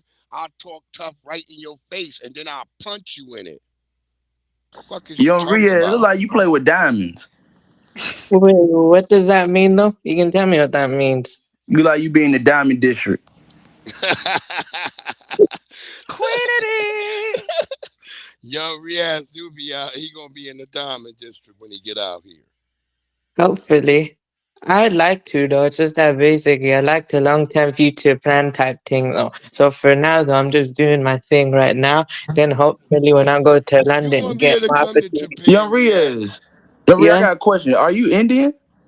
No, I'm Nah, he Pakistani, not Pakistani. Indian. Pakistan. Okay. Pakistani. So basically, though, Anthony, I'm born and raised in the UK. So I'm a British born Pakistani. Do you know why I basically say British born? Because there's a difference between the ones born in the UK and the ones basically born on the land. Even though they the same people, they share the same blood, but basically they're two different people at the same time. No, basically it's ethnogenesis. Breeze taught me that. Basically, though, experiences is different. They're genetically different, and also the opportunity they have in the UK is different from from their relatives back home. So there's a huge difference, though. I won't So I put myself. serious. I won't waste my time on a musty tether. I don't never give a Okay, so damn. yeah, Anthony, what is that you wanted to ask me, though, bro? What, Riaz? No. I was just asking. I was just asking. Mafia, what Nah, he you wanted to gotta get ask your me. balls. You gotta No, get you your answered it. You balls answered loosened it. up. Riaz got to get his balls loosened up first. Whoa. Oh His my God. balls too tight. Pause. Yeah, still a virgin. Riaz know we go in on him about that. His balls is too tight right now. Yeah. You gotta loosen them up. God damn it! Pause. Before you get in trouble. Yo, Arabia, you know what it is. I be telling truth. These tethers just be over here talking crazy. I don't got time for a musty tether. You ain't in your homeland. You not not in your homeland fixing it up. You over here eating off of us, bro. So I don't want to hear nothing you got to say. Okay. Wait, but breathe. Though, for me, I'm just basically just born in a different circumstance. I'm also saying this. When I told you, when I said I trust FBA more than my own people, I'm dead serious. That's right, No cap. Riaz. You No know. cap. Full trust, though, actually. I have no trust in other Pakistanis, though. Do you know why? Sometimes, though, look, it's not my family. I don't love my own people. It's Lovelace, I'm sorry, Lovelace. I'm sorry. I'm it's sorry. not about trust, though, bro. Look, I'm a firm believer in this. Same people look like me is the same people to do me dirty. It's not that I'm generalizing, or it's not I don't trust them or love them. And they're gonna say, "Oh, you sold that." I ain't selling out, bro. I'm buying in. Yeah, there you go, brother. Look, I give respect where respect due. And that Yeah, person right there talking crazy, trying to talk about I got an app that says that in DC. Nigga, I'm telling you, I'm in the DMV too. Nigga, I go to DC every day. Ain't no crime popping like that. It wasn't even yeah, before Trump even brought in the National Guard. That's how I knew that person was a tether to start talking about a place like that, and you ain't even fucking in the neighborhood. You over in Prince George's County, nigga. Shut the fuck up. yeah, but also sometimes though with me though, Breeze, I tell my own people I'm very vocal about that and I literally tell it to their faces. Not that I don't hate them. I just basically look, you gotta earn my trust though, bro. Just because look, we brother sister like that. Nah, bro, I'm not going with that. Cause look, I've heard stories about what they've Look, done. I'm not gonna say Uh, that, Lovelace. I'm just like, I'm not wait, gonna say that. wait, you don't remember I told you the story? Some of Nigga, them would I call shop me. at Trader Joe's all the time, and I shop at Wegmans more because Trader Okay, Joe's and is trash. wait, okay. Wait, sorry, I was gonna say, Breeze, to me, when I told you the story, some of them call me You Western talking Salad. just like a tether. This person talking just like a damn tether. Oh, okay. You're talking to the person. Sorry, I was just talking to you. Okay. You No, talking no, about you the all right. chat? Yeah, I'm looking at the chat. That nigga still keep talking. You a tether, Toby. You could never be in my motherfucking block. I would get rid of your ass in a minute with your musty ass. Damn, Toby. I know you musty.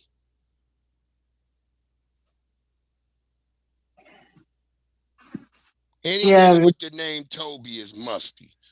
There's no way around it. It probably yeah. did. I'm sorry. Go What you ahead. say, Jay? I was about to. No, go ahead. I was about to say.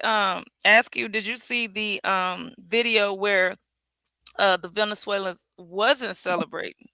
Where Yeah, they was that was the melanated Venezuelan. okay. I'm gonna find that video and I'm gonna play it. Look, Yeah, go ahead. we call them melanated other people. That's what they is, mops. Just like the melanated Cubans is the one that stayed in Cuba, and the other ones was the ones that went to Exactly. The Florida. white ones ran over Mhm. here to join into white supremacy. That's what Mm. we know.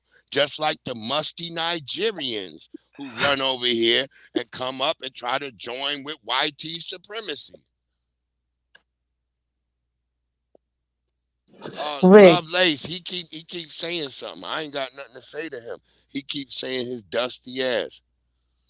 okay. Wait, but I was gonna say, Breeze, remember I Look, told you some serious. of. You know I'm a focus in if a nigga talking. I'm laser in on the nigga. That's what it is. Pause. Oh, man. Sorry, All this right, Breeze. what are you talking about, Riyadh? Where are you trying to direct me to? What are you talking about? No, nothing. I was just trying to tell you the one time. I was just saying. Remember, I told you about the basically. Go ahead. I get called a Western sellout. Though the reason why for some bum vaccinated, I told you that why they call me a Western sellout is because they're hypocritical. They want to come over to where I'm at, but I'm born on the land and I reap the Nah, benefits. Though that Lovelace, my I fam know got you ain't set up. musty. I think you smell like muffins. You smell like good sweet muffins or something, Lovelace. I Thank think you. so. Sorry. No, sorry, my bad. I was a tangent. I'm gonna continue doing what you're doing. Sometimes, though, man, I'm on a tangent right now. So it's freezing though. That's why I'm See, leaving. see, I'm trying to leave the dusty tether alone, but they keep trying to poke the bear. They want to poke the bear. That's what it is. Draco is funny though, bro. Speed talking, yeah, I know. Everybody knows that, man. No, you ain't say nothing wrong, Riaz. No, I know. I was basically, I was reading the chat though, Breeze, and it's not really about wrong, bro. You I was just, almost at Trader Joe's while you hiding. What are you talking about? What are you talking about? You coming to the Trader Joe's in Leesburg, Virginia, nigga? You want me to come up there and whoop on you? Pause. I'll come okay, up wait, there and whoop on you, nigga, if you want it. Cause you sound like a femboy. Yeah, you sweet muffins. Love Lace, I think you smell like some sweet muffins. I swear to God, I like y'all. You can't look like that and not smell like no sweet muffins, god damn it. I was just laughing now, Breeze, because I was reading the chat, and then Draco in the chat No, was I'm saying, looking at Love Lace. Yeah, I'm moving it forward. I like muffins. I like muffins. I like muffins. Why I gotta say pause?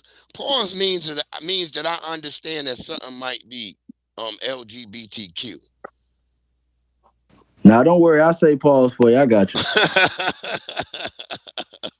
I'm not even insinuating in my mind that something is fruit booty life. Pause. Mafia, I like that, yo. I like that, Mafia. He said pause again. Well, YSM, I hope we can give you something for being bored, family. Because we got a dusty tether over here.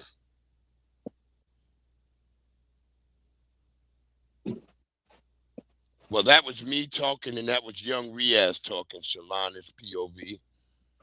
yeah. What up, Lonnie? Oh, that's Oh, Lonnie, yeah. don't Diddy? Purple Heart, don't Diddy. Okay. So I just stepped away, but okay. Lord have mercy. No, I was But just laughing. look, motherfucking Trump blew his ass out the water, and everybody upset. Let Trump do what he do. Stay out his fucking way, and you won't have to worry about being a victim of whatever he's doing right now. That's all I'm saying with the whole Trump situation. Like, the Trump is taking numbers. That nigga taking down names and taking numbers, nigga. So y'all better figure it out, man. Look, you Somalians should be happy right now because he took his focus off y'all for just a minute. But he gonna spin the block. If you know Trump, he gonna spin the block, and y'all niggas is gonna get caught again. So y'all need to stop making these TikTok videos where y'all trying to poke the bear. Leave that shit alone, bro. Leave it alone.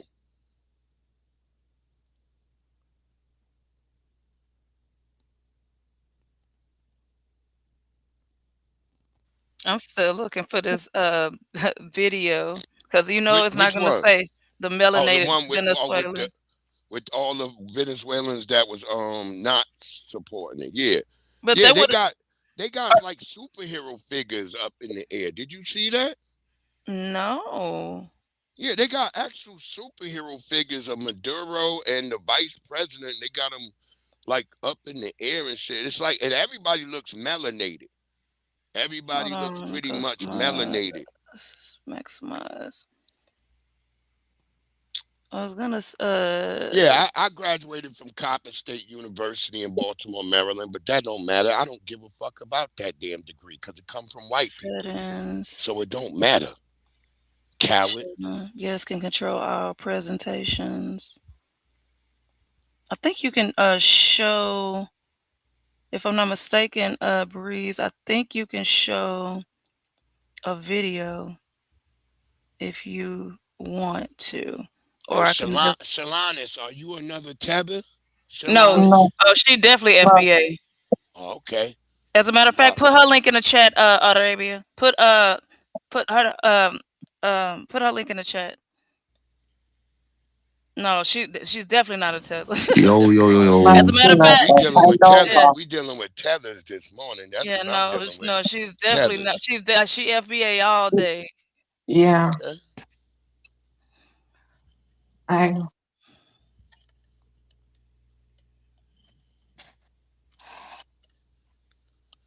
Oh yeah, no, no, man. no, it's Yeah. okay. Sure, Lonnie, I'm promoting all you. Like this is what I do over here. Yeah, y'all. Okay, Shalana, she FBA. Salute to you, sister. And make sure you Salute. following Breeze. Make sure I'ma you follow you. I'ma follow you right all now. these links that we putting in the chat. Make sure you are following them, sir. You know that. You know that. I rock with the family. If it's the family, I rock with you. But if you a King musty Mafia. tether, if you a musty tether, I ain't rocking with you.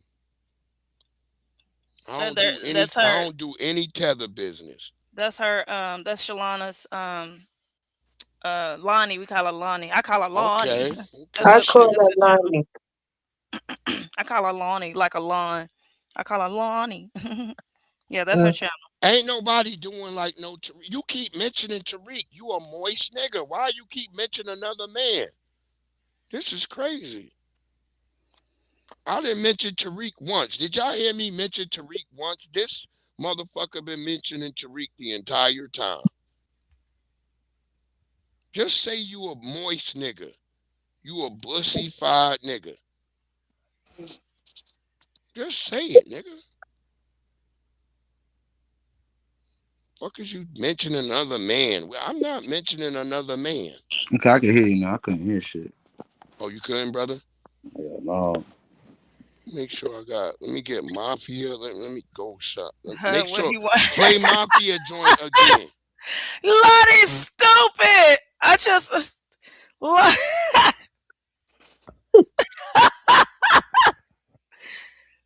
stupid. I'm sorry. I read the chat. I shouldn't be reading the chat. Y'all stupid in this damn chat. Okay. No, don't worry. Wait, is Look. Kang Wabbit a tether? Yo, no. What the fuck? I just came back. What the fuck I missed? Oh shoot! I'm about to go on mute. I'm going What you on got mute. started up in here, Jay? No, Lonnie in here starting shit. No. Lonnie, hit the link. Lonnie in here starting shit. That was funny. Such the Oh, happy day, you know. that was Look, funny. I don't have no problem with nobody, but I got a problem with tethers. That's it. Oh my God, you got me crying. Where Mafia join at again? Arabia, drop Mafia join again, because I can't see I'll it. come over. Wait, when I'll come. Wait, I might as well just come over sometime. You know. You know when Lovelace, you go up, I I might as won't, well just come Lovelace. I'm over. promising you, Lonnie, Lovelace. you got I me won't. crying this morning, girl. She got me crying. I Oh won't. my God. Okay, Mafia link is in the chat, Breeze. Oh, I see it right there. King Mafia Anthony. Yeah. Okay. Just click on the sub up. Yeah, I got it. I'm subscribing to him right now. There you go. And Big shout Shalani. out. Big shout out to that brother. Yeah, we got memberships over there too, bro. So don't be scared to get a membership. Okay. Okay. No I'm doubts. just, No if doubts, I was brother. gonna say, and I might as well just come over, and I might as well just come and support. I'll just probably come in, though. When you go live, I might as well just come in, though. You know. Yeah, you come through, I'll give you a mind stick. How about that? Okay, cool. I got you though. But before, okay, I appreciate that. But you know, also with me as well, I want to tell you though, before I officially connect, basically, I like to go through people content first, then I basically connect. It's not that I don't want to immediately, it's just that basically you put work into your thing though. So I just rather show you the right respect though, going through your stuff, watching it, and then basically connecting, because that's the way I like supporting, you know? But I Word got you, up. bro. Ain't Word nothing up. wrong with Young that. Riaz. You gonna like it? Shit, pause. Yeah. Of course, of course. He said Just like pause basically again. Most of that shit funny, bro. Shit, just you like over there cutting no, up. I know, bro. Basically, no, but so you mentioned that though. That is funny though, bro. I mean, there's something I already know what I know, man. I'm already used to it by now. And also, you know, basically, I do send, you know, I also do send, like places that I like to go. I also do send it to Breeze as well because it's actually nice places I go to. And basically, Breeze knows where I like to hang out though. Nah, young Riaz is just an immigrant. He not a tethering is an action. That's like a undermining bullshit that motherfuckers do. Young Riaz just an immigrant. That's all he is. But he support us and he respect us. That's why we fuck with young Riaz, cause he's not no bitch ass nigga. You know what I mean? He respect the culture. He Of like us and he course, love us for what we do. And he know of and he course, respect it. He understand that we put the goddamn hammer down for him to be able to move around, even into England, nigga. Everything he yeah, did here made movements all across the fucking earth, nigga. So exactly. Wait, motherfuckers can't get it. yeah, but Only a also tether don't get it. of course, also the basic. I'm influenced by FBA, though, basically. Everything I Yeah, dress like, I'm FBA. Every music I listen to, that's FBA. Basically, show me. even basically down here in the UK, though, basically, people like me had to hide everything. Hid their language, they hid For their sure. culture, everything, though, but Yeah, FBA, like basically, Musty when they did Myron their Games. thing, That's right, YSM, like Musty Myron Games. Undermining Dusty flip flop wearing tether. oh, wait, I was also going to say that also Nah, because, Arabia, you ain't no tether. You got respect. You see, a tether is a disrespectful, funky motherfucker that move about and be around us and then try to undermine us and then try to talk shit about our neighborhoods. DC is so bad. Then get your bitch ass out of Prince George's County, nigga, and go back to Nigeria, where there's gangs of all over the course, place. Y'all got child soldiers. Y'all getting raped over there, nigga. I was, Didn't Trump just bomb you motherfuckers because y'all needed Trump? Fuck out of here talking to me crazy. oh, wait, so I was gonna say though, Breeze, I appreciate you, man, and yeah, that is all true though. That's And right, yeah, Solanas. Without us, ain't nothing popping in the world. Y'all just a bunch of dusty, musty wannabes. mm-hmm. And Yeah, and that's what also, we talking I was about. also gonna, Stop I, coming over here talking disrespectful to us and respect your fucking father. You in my house, nigga. That's it. right. I was sorry. I was gonna, sorry, Breeze. I was gonna say though, man, as well. Basic. It's also because the Arabia, end. I ain't see you do nothing bad, Arabia. I ain't see you do So good. nothing bad. I've seen you on other posts, and you even came on my damn feed, Arabia, and you was very polite, very respectful, and everything. So I'm never gonna call you a tether just cause you an immigrant. Every immigrant ain't a tether, but every tether is a motherfucking immigrant. Get that in your motherfucking pipe and smoke it. I'm out, y'all. Okay. Have a good day, I guess. I'll see you later on the Monday mixtape, nigga. No, I know. That's what I was just You know saying, you though. gonna be there. I'll see Of you course, later. I'm gonna I be gotta there. run out. I got some business to go handle outside. I gotta go up here, handle some business. I will be back. Just Jay, I appreciate you letting me on your platform. Sorry it seems so vitriolic, No, but no, hey, you welcome anytime. but hey, Anytime. I but appreciate you. when I got a dusty tether in here with they flies all around and they mustiness, I'm gonna deal with it. I'm not gonna sit there and be dealing with no motherfucker who come from a third world country talking to me like I ain't the fucking father of this house. Shut your ass up, nigga.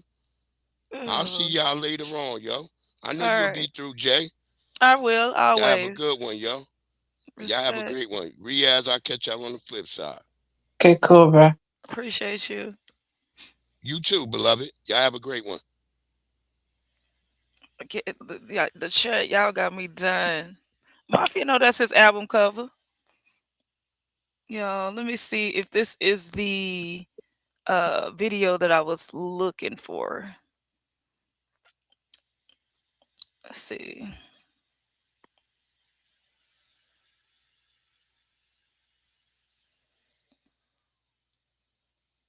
Let's see if this was the video that I was looking for.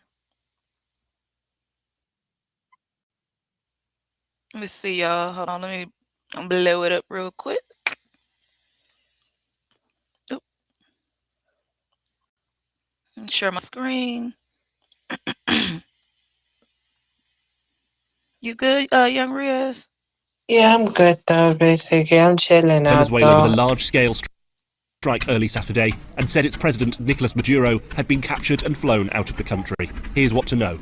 Multiple explosions and low-flying aircraft were seen in Caracas in the early hours of Saturday morning. Maduro's government immediately accused the US of an imperialist attack on civilian and military installations. US President Donald Trump posted on Truth Social that Maduro had been, along with his wife, captured and flown out of the country. He added that the operation was done in conjunction with US law enforcement. The apparent attack itself lasted less than 30 minutes. Trump said in his social media post that the strike was carried out successfully. It comes after the Trump administration has escalated pressure on Maduro, who has decried US military operations against alleged drug traffickers as a thinly veiled effort to oust him from power.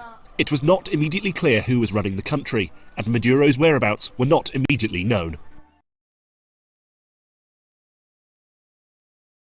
I was trying to find the one where they was upset, because earlier we saw the video where they was celebrating. I'm trying to find the video where they was upset about the attack. Hold on, let me stop sharing my screen.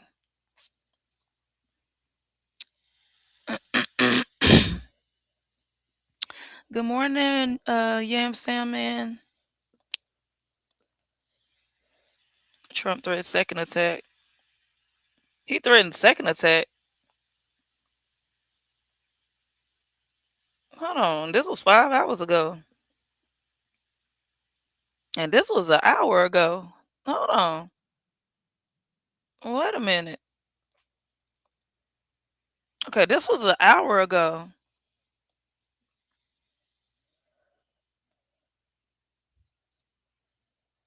Make his way from Brooklyn to lower Manhattan. Take a look at this. That is the now deposed, ousted Venezuelan leader Nicolas Maduro and his wife Celia Flores aboard that helicopter, heading to that heliport.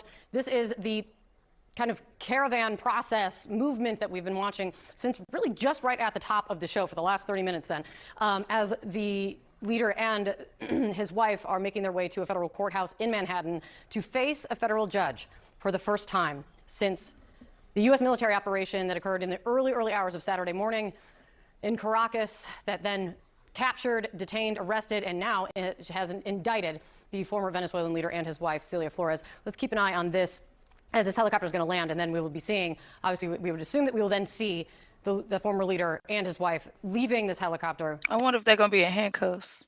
And then continuing to make their way to the federal courthouse, where we have people staked out all along the way to bring you this. We're now seeing Nicolas Maduro departing, coming out of that helicopter. We're going to see his wife probably depart right after that.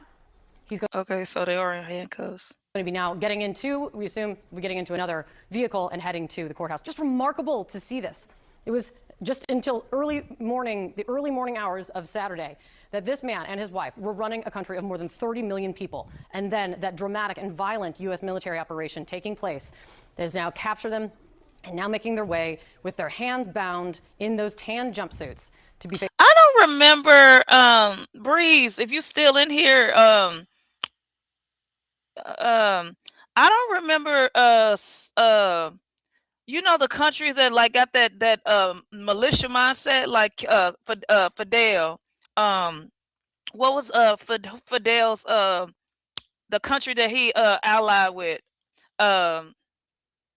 It wasn't Venezuela. I don't think it was Venezuela. But remember, they had that militia mindset, so we didn't never want to go to war with those countries, especially if Russia was, you know, backing them. We damn sure didn't want to fuck with Cuba, because Fidel had that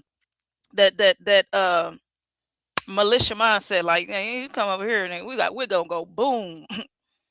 Well, I don't give a fuck, you the big bad USA. Then we're gonna go boom. And if you don't want to be in my country, you don't like the way I run it, get the fuck out. I loved Fidel mindset. Facing a federal judge. Let's go to that federal courthouse where Maduro is going to be heading right now. Omar Jimenez is. It was another country though, YSM. Along with it was another country. I can't think of it, but they Cuba had a lot. They was allies. They was like that leader of that country. It wasn't Cuba. It wasn't Fidel. It was I can't think of his name, but he had that mentality too. Like, okay, fuck with us if you want to. Now, you know, we backed by Russia. Like, nigga, Russia got superpowers too. I bet we ain't gonna boom Russia. Remarkable thing to see as he's making his way towards Bet where we you ain't finna go over there to Russia and fuck with them and their resources. are right now.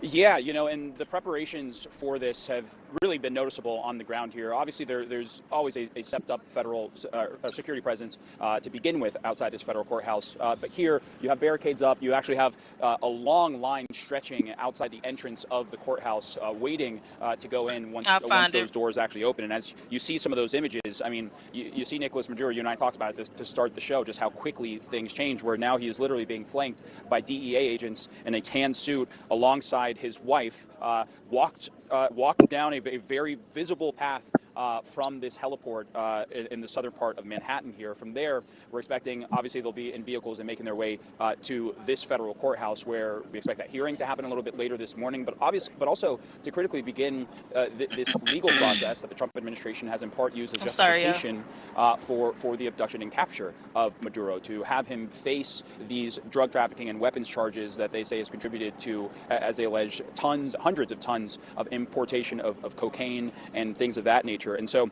just to see how this has developed so quickly over the last few days. And, I heard you all talking about sort of the mode of transportation and sort of taking the helicopter over the water as opposed to taking the bridge. That was something that we actually noticed Saturday night as well, where traffic would have been much lighter. And when they landed on the western part of Manhattan. Oh, you wasn't here earlier, YSM. That's what I said.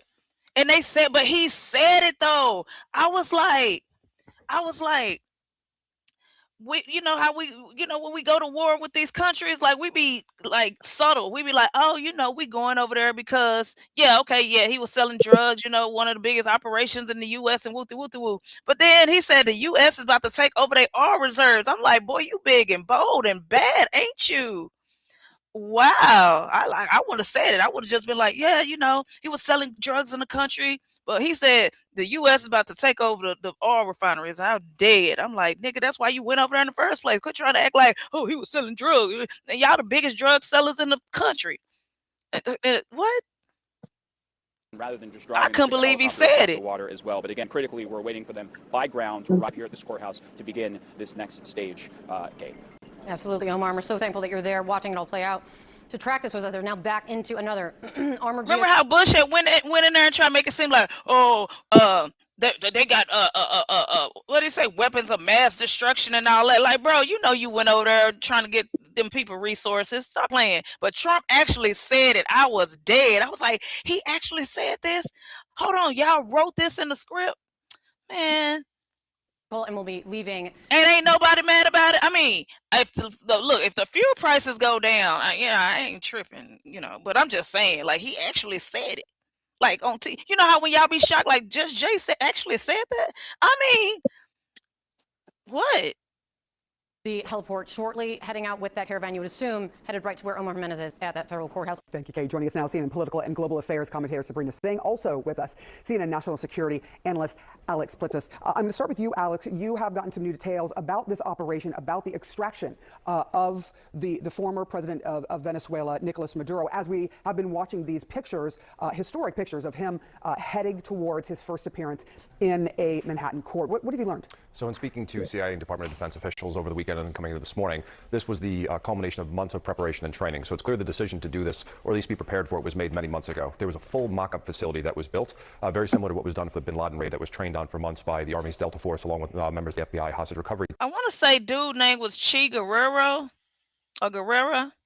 Che. But so you know exactly what I'm talking about. Oh, I'm sorry, I said his name all kind of wrong. Che Guevara. Yeah, Che Guevara. Yeah, he was another leader, guerrilla leader, politician, military theorist. Yeah, I don't think people is like messing with this country like that. team who augmented the military because this was a law enforcement operation where they ended up arresting and extracting Maduro. There's some contention over whether it's law enforcement or military if you listen to members of Congress, but for all intents and purposes, those were the authorities it was executed under. Why that type of thing is important is when you have a mock facility. Welcome back, Wraith. Wraith, you supposed to be asleep. How long does it take to get there? How long will you be on the objective? And small details matter. So, for example, the Bin Laden raid, when the CIA built the mock-up facility, they used a chain link fence around the perimeter as opposed to like the 18-foot thick walls at the compound. And so when they trained on it, the rotor wash from the helicopter actually escaped during preparation and training. But when they were in Abbottabad afterwards, they were flying. That didn't happen when the helos went down. So those types of things are incredibly important for preparation. Yeah, you're talking about sort of this planning very similar to the intense planning in Abbottabad to try and extract or to eventually kill Osama bin Laden. In this case, they took pains to make sure that Maduro and his wife were kept alive. I do want to go to you, Sabrina, because we've been hearing a lot. I don't even think I don't think we ever been a war with Mexico. I don't know. The cartel might kick our ass. I don't know. And they ain't got no resources like that anyway. Drugs. Nobody want no drugs. Drugs come a dime a dozen. From the president in the last 24 hours. Yeah, they're trying to get their minerals, the oil, the resources, the diamonds. His plans are for Venezuela. The cobalt. As we watch these historic pictures of the former president of Venezuela the uranium, being taken into U.S. custody, taken to court on a myriad of charges. And the president has said that the United States will run Venezuela. He's been asked that over and over, and his answer has been consistent. Silver. So what would it take for the United States to actually run Venezuela when you consider all the complications going on there right now? Yeah, thanks, Sarah. I think to put things in perspective, I mean, Venezuela is about twice the size of California or even Iraq. So to run a country with 30 million people, and Donald Trump says that we are running Venezuela, that I think there are a lot of outstanding questions. And I hope that members of Congress on both sides of the aisle are pressing this administration for more details, because if we are, quote, running Venezuela, that is going to entail putting some type of military assets on the ground. And you heard, yesterday, President Trump saying that we're going to extract the wealth from Venezuela from the oil fields. Well, if companies are going to go into Venezuela and start extracting oil, these oil fields are also going to have to be secured. So again, I have so many questions on what it means that we're running Venezuela, what that means for our military buildup outside the coast of Venezuela. That's obviously putting incredible strain on our military force and frankly, our readiness. But I think also to the larger point that the president was making on Air Force One yesterday, it seems like we're not stopping at Venezuela. It seems like, he has his sights potentially set on Colombia, Cuba, and of course, we've obviously heard about Greenland. So,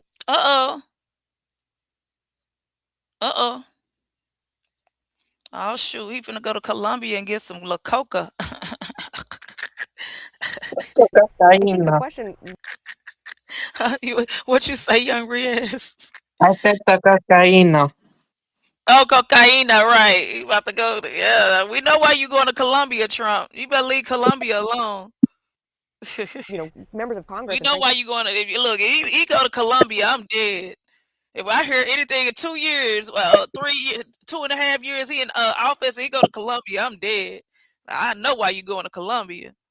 The president we seen the movie Narcos. We know why you going to Colombia. Stop playing. And they used to put the damn things in military planes, jets.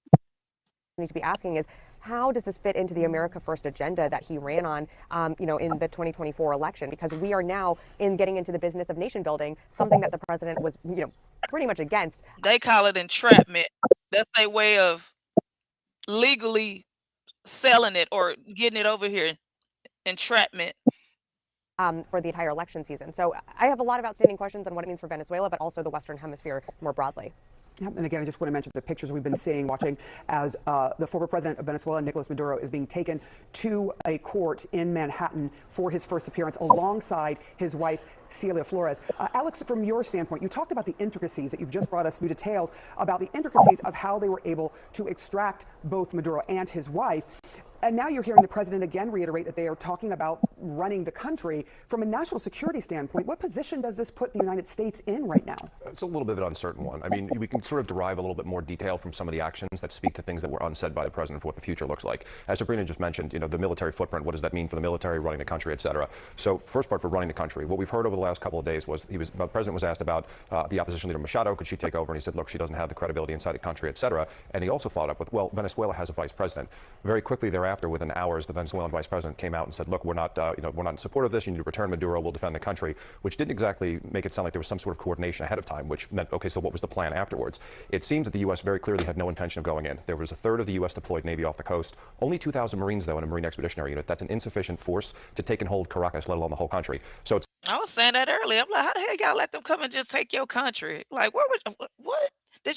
Okay, let's just say that they didn't know that they, you know what I'm saying, was going to be under attack. But come on now. Come on.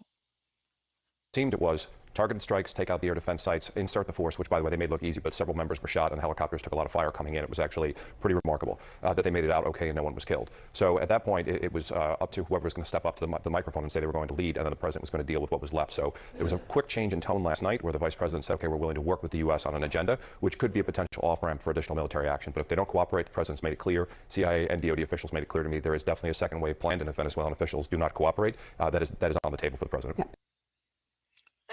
And who is y'all to tell anybody to cooperate? Cooperate.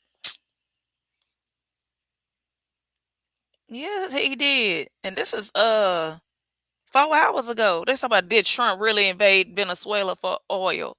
Yeah, he said it. Hold on, I don't even know if y'all can see my screen. I want to show the video. I don't want to read an article. And this was an hour ago. I think I just played this. Hold on, I think y'all can hear me. Yeah, y'all can hear me. Okay. Okay, I hear you. The Honorable Elijah Muhammad. Arabia say U.S. military is ready to attack the world, but Elijah Muhammad warned America about her downfall. She will fail as a. Hey, Arabia, I've been saying this the whole time. I've been low key. I've been saying this the whole time. Like, you know, eventually bullies, man, you can't be doing that. Can't be doing Wait, that. I was gonna ask that here. Isn't that the same thing that the British Empire did long time back by 1956 or something like that? They completely went on a downfall. Hey, and we young too. We a young country. We young as shit, and we trying to run this shit like the Roman Empire or whatever. You see the Roman downfall, like, bruh, you can't, man. We young as shit compared to like all these other like countries or leaders or, bruh. We young as shit. America is young.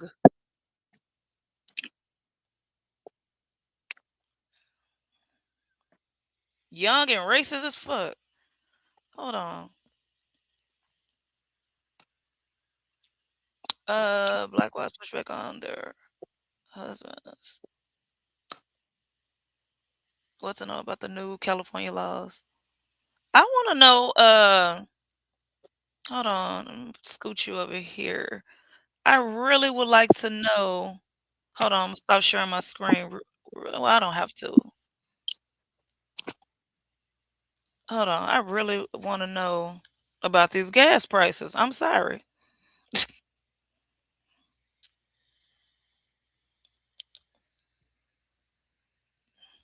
I am. It's been. What is they hiding? This is what I want to know. Because every time when I see something in the news, it's like, okay, what are you hiding? What are y'all doing behind the scenes that y'all want me to see this in front of the scenes? What's going on behind the scenes? Trump um, attacked Venezuela. So what's going on behind the scenes? Let's see.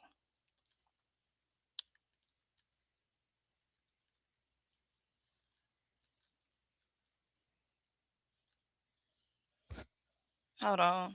Hold on, y'all. And this 4 years ago, child.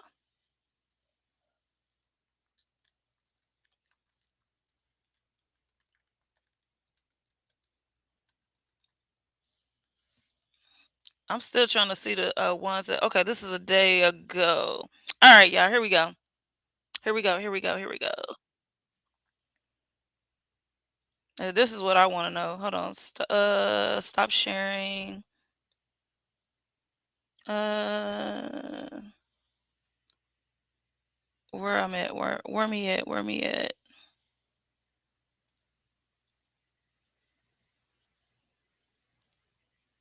All right. So share screen. I think it's this one. All right, y'all. Things we have heard from the president and from Chevron this morning is that the U.S. oil assets and the oil assets in general in Venezuela were untouched. They're still functioning. Chevron says it's focused on its Venezuelan staff safety and the integrity of its assets. What do we know, and can you bring us up to speed about what's going on with the oil? Yeah, I mean, I think, the oil is a fair way away from Caracas, and this was clearly a very targeted operation. I'm a little concerned about all this talk of it's about the oil and, the US is going to have a big say in what happens to Venezuela's oil going forwards for a couple of reasons. I mean, the first is that, yes, Venezuela is sitting on what are reputedly the world's largest reserves of oil. But if you actually dig into that, 86% of that is these tar sands from the Orinoco Belt, which very few refineries in the world can process. Very few people want it. It's difficult and expensive to extract. And it sounded like earlier Trump was like, they don't know what they doing with it, so we took it. So basically, we gonna drill some more and make it even larger. If we're looking at a world where all the demand forecasts say that future oil demand is going to be driven by petrochemical feedstocks and the plastics industry, Venezuelan crude isn't what you want for that. So I would, just question how desirable that is. And the second thing is, if you look at the countries where the West has previously been involved in regime change, and if you look particularly at Iraq and Libya, the prospects for the oil industries aren't great. I mean, we're 14 years on from the toppling of Gaddafi in Libya, and Libyan production is still 25% lower than it was immediately before Gaddafi was ousted. If you look at Iraq, it took 12 years for Iraqi production just to get back to where it was when Saddam Hussein was in power. See, all these countries that they done, man, conquered, well, went to war or attacked. And that was with US boots on the ground, a largely US run administration. And if you look at the Iraqi oil industry now, who's pumping all the barrels there? It's not the American companies, it's the Chinese. And that is partly because the terms that were offered simply weren't attractive. And there's no guarantee that they would be any better in Venezuela and any more attractive to US companies. And finally, of course, every barrel that's pumped out of Venezuela is competition for barrels pumped out of Texas. Julian, we're going to talk a bit later with Terry Haynes at Pangea Policy, who points out that China is not only an important ally of Venezuela, but its largest oil customer. What is this action? Oh, I appreciate you, Young Riz. Appreciate you coming up here. Mean for Beijing? Well, I mean, Beijing has imported about 60 to 65% of all the oil that Venezuela has exported in 2025. It's an important part of China's oil imports, but if you look at where China's importing oil from, it's importing it from just about every producer in the world. Its imports from Venezuela have averaged something under 500,000 barrels a day. So if it were to lose that, that would be a hit. But, if it does lose it. Fair use is for educational purposes only. Where does that oil go? If you want to rebuild Venezuela's oil industry and you want US companies to be a part of that, then you want Venezuela exporting oil. It needs a market for that. I don't think this would be a huge problem for China. There's a lot of oil going into Chinese storage tanks and storage caverns. That's one of the things that has been propping up oil prices. If we saw a complete loss of Venezuelan oil, which nobody's talking about at the moment, I mean, all the talk is about how the oil industry is continuing to function. But if we were to lose it, I think what we would see is a little bit less oil going into storage in China, and I don't think it would have a huge and long-lasting impact on either China's ability to buy oil, or frankly on the oil market. So that's what this is about. Okay. Which is facing a glut in most people's forecasts in any case at the moment. John, I want to ask you about this line that we've heard from the administration a few times, including from the vice president and from the president, that the U.S. wants Venezuela to give back stolen oil, and that stolen oil is somehow the property of the United States. That's what I said earlier. Oh my freaking God. Look, y'all, didn't I say that earlier? Like, nigga, how? Oh my gosh. I swear I said that earlier. Is there I asked that question earlier. To that? Is there any truth to that? Where is this coming from? And why does the administration think it has ownership over this oil, especially since there is a U.S. company operating in tandem with the government legally there? Why does the U.S. think it has ownership over oil that's not part of that agreement? I think this stems from the nationalization of a number of other exploration and development projects in Venezuela. I think in particular it was Exxon, if my memory serves, that was involved there.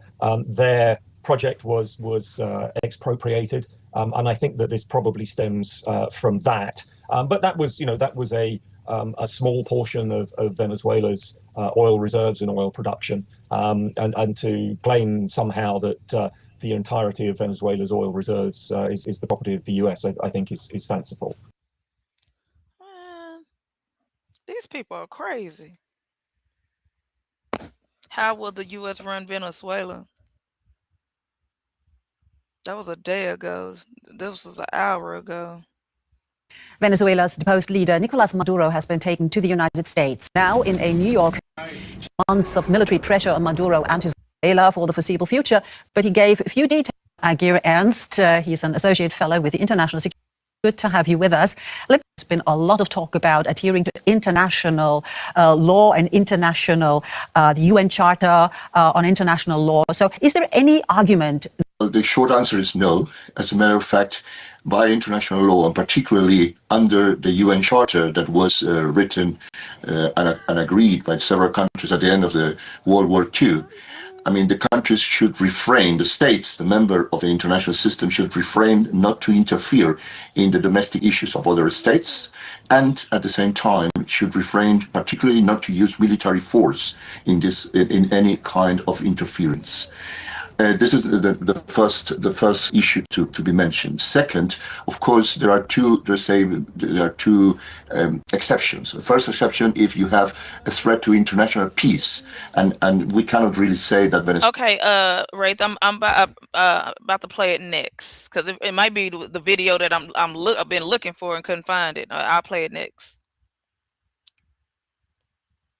Has been or is a threat to international peace, neither to the regional peace in Latin America or in the relationship between Latin America and the United States. And another exception to the UN Charter, another condition could be that a country and a state find that there is a possibility of an imminent attack against him.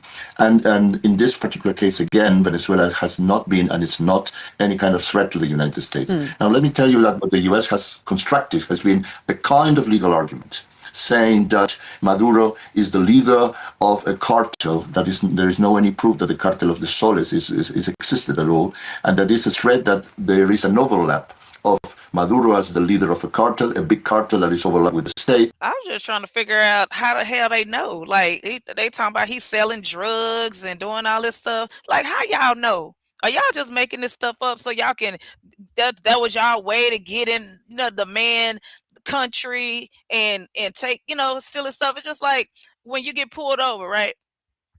And they have to have a probable cause to search your vehicle.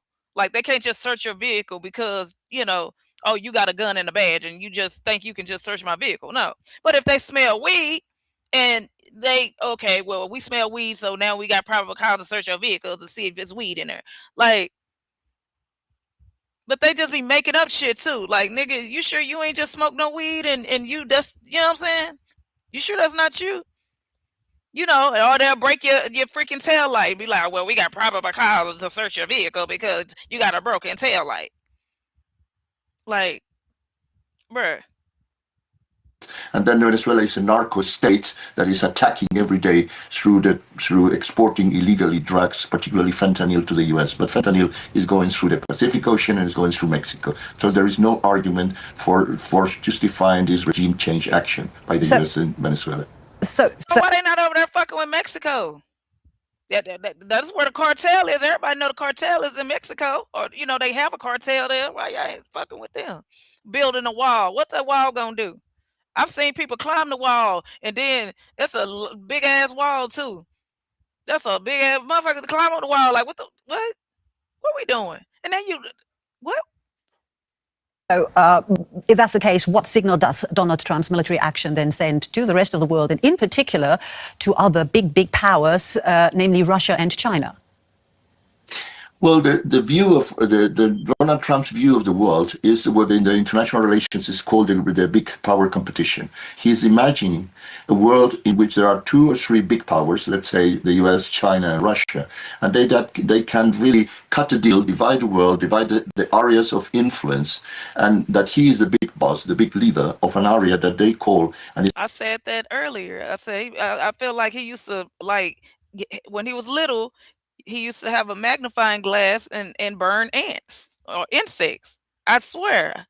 I said this earlier. He's in power now. He got the army. He got the what I'm saying, and he could just go to any country. We the big powerhouse, and we can just go and invade anybody country he wants to. He just it's a toy to him, but on a bigger scale now.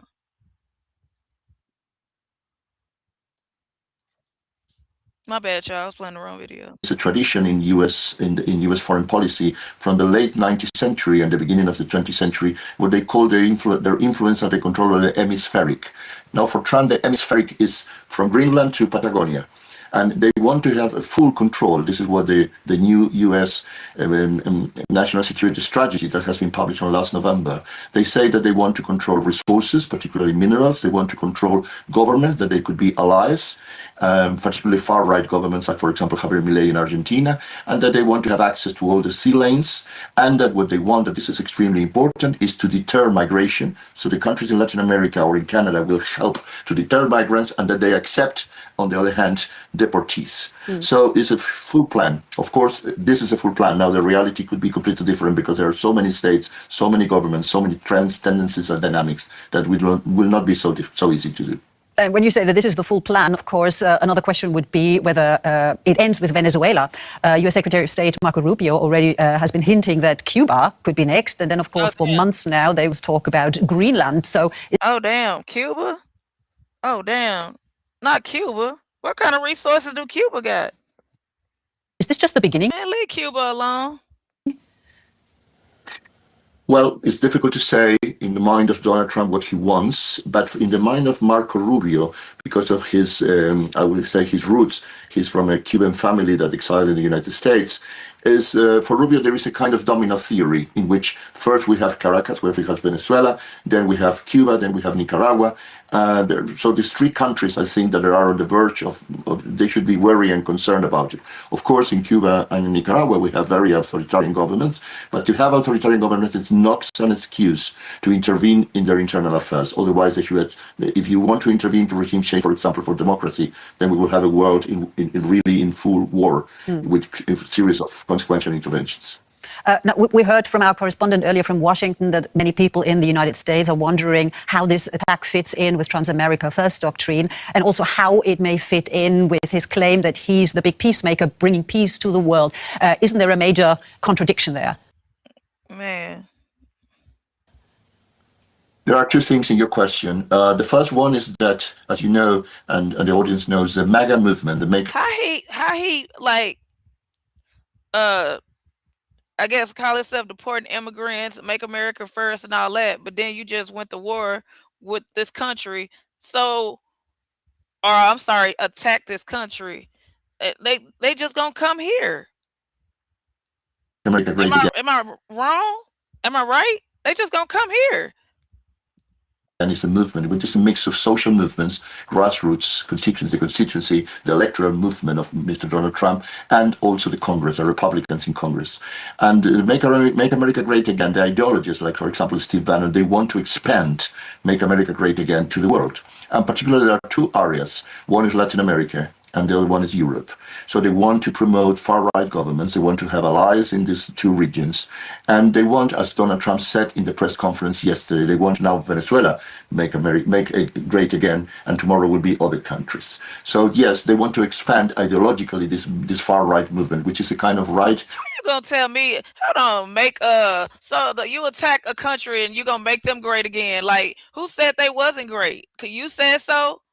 Who is you to say anything? Win Christian authoritarian anti-democratic movement. On the other hand, the possibilities, I would say, that this could happen, again, I must say, are not easy. Like, who are you to say anybody that their country ain't great? Who are you?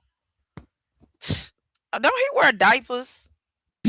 And a nigga that wear diapers can't tell me nothing. I'm sorry. But of course, it's mixed with the theory or the action with regime change that we just explained in the first question. Right, Mariano Aguirre-Ernst there, an associate fellow with Chatham House and advisor of the German Friedrich Ebert Foundation in Madrid. Thank you so very much. Thank you. All right, so I think it was this one right here. I'm gonna replace my screen, and I think this might be the last video that we watch. But I do like Anonymous, so it might be what I'm looking for. And if not, I'm sure it's gonna be an interesting video. Let's see how fast he's talking. We are anonymous. We show up when power gets reckless, when the story gets polished for TV, and when the people selling the operation clearly did not think through what happens after the cameras turn off. And that is exactly what happened here. The breaking news was explosive. All right, we have some breaking news. I regret to inform you that top Trump administration officials don't seem to have a follow-up plan for Venezuela after arresting Maduro and his wife. Top officials within the administration... They never have a plan. The plan is to go in there, conquer, colonize, take the resources, or steal the resources. You know what I'm saying? Keep the military there to, you know what I'm saying? To threaten people and rape people, and man, I already know how this is about to go left. Look, I see it going left before it even go left. That's what they always do. Been what? Been like that since Columbus, or well, way before Columbus. But let's continue. Were struggling to answer some seriously important questions during their Sunday morning media circuit live on TV. Questions related to congressional authority, which are very important. Questions related to who is actively running Venezuela and who is running Venezuela in the future seem to have no satisfactory answer. Even questions about the next steps they seem woefully unprepared for. People from Pete Hegseth. The Trump administration claims it arrested Nicolas Maduro and his wife, and then immediately acted like the hard part was over. Yeah, I mean, I keep people, fixating on that. Here's the bottom line on it. So they basically just kidnapped them people. They done kidnapped the damn president of Venezuela and his wife. Child, It is, we expect to see changes in Venezuela. Changes of all kinds, long-term, short... Not kidnapped, abducted those people because they grown. Term, we'd love to see all kinds of changes, but the most immediate changes are the ones that are in the national interest of the United States. That's why we're involved here. And then they telling the people the reason why they did it was because terrorism, drugs, and all this and this and that. And then you got stupid people believing it, like, oh yeah, that's a good reason. Yeah, they're like, man, y'all. That's why I don't watch the news, because I got a brain. My brain actually works. Because of how it applies and has a direct impact on the United States. Okay. But the hard part is never the first strike. The hard part is the morning after. The hard part is authority, legitimacy, stability, and accountability. The hard part is answering the question every serious government must be able to answer before it moves what comes next. We're going to see Americans on the corners of Venezuela, in the government of Venezuela. Are you prepared to have troops on the ground in Venezuela? A member of Congress summed it up in a short clip that hit like a hammer. Be honest, this is insane. With this clip. Just stop for a second and be honest. This is insane. What the hell are we doing? I mean, we've got a lot of problems in America today. Facts. Why you over here messing with this country and trying to steal like, oh, you want to go at China, take all of the manufacturing, all that shit say made in China, bring that shit back to America, give other fuckers a good livable wage. Like, if you want to do some shit, motherfuckers always want to, like, man, steal some shit. How the fuck is this gonna be the betterment of America? How is this gonna make us great? How you attacking Venezuela? What is that gonna do for us? How is that gonna benefit us as citizens? I'll wait. And invading, occupying, running Venezuela? What the hell are we doing? And it mattered, because it dragged the entire conversation back to reality. America has real problems at home. Healthcare costs are crushing families. ACA subsidies are constantly That's why y'all need to leave Cuba alone. They got more doctors in Cuba than anywhere. And as a matter of fact, y'all can look it up. I don't know if they still do it because Castro, he's no longer with us. But Americans could go, Black Americans could go to medical school in Cuba for free. Y'all can look that up. I was impressed, and I don't know if y'all knew, like during Hurricane Katrina, Cuba wanted to send like thousands of doctors to New Orleans, and fucking Bush wouldn't allow it. Fucking bastard. He went to War II, talking about, and they got weapons of mass destruction. Fuck out of here. over the country like a cliff, with lawmakers warning about what happens when help expires and premiums spike. The immigration system is a mess. Elections are still a battlefield of distrust and litigation. The Epstein files remain a symbol of how the powerful dodge Oh, consequences. that's what you're trying to hide. Oh, yeah, I heard you was in them files too, Trump. Oh, that's what you. Okay, here we go. Now we get to the good part. Okay, that's what you're trying to hide. Okay. And none of those problems get solved by invading, occupying, and running Venezuela. That last word, running, is the key, because it is the word Trump's team could not handle. When they got pressed on live television, all morning top officials were asked one basic question in different forms. Who is running Venezuela right now? And the answers were a disaster. Not because the question was unfair, but because the administration had no consistent story. Sometimes Why don't you just let the people run it? But the people just as crazy, because I remember like here recently, like, what, a couple of years ago, that they knock off the Haiti president or leader or whatever. It was like, okay, Haiti, you got your land back. Do great, be merry, whatever.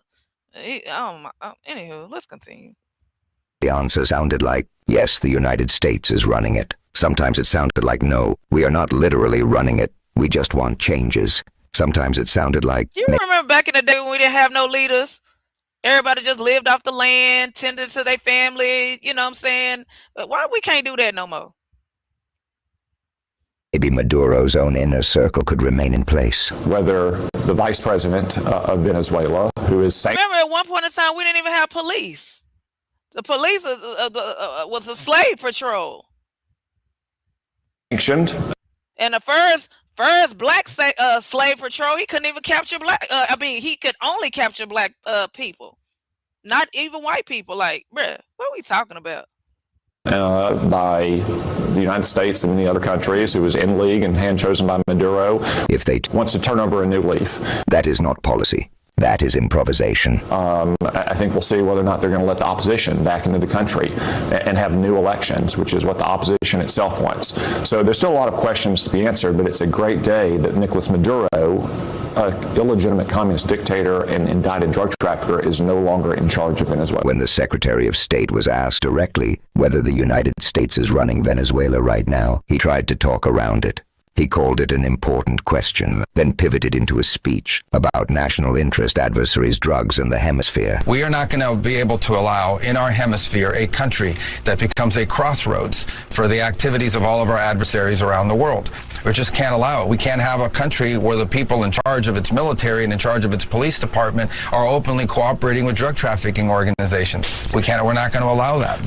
Okay, but we do the same thing. Like, what?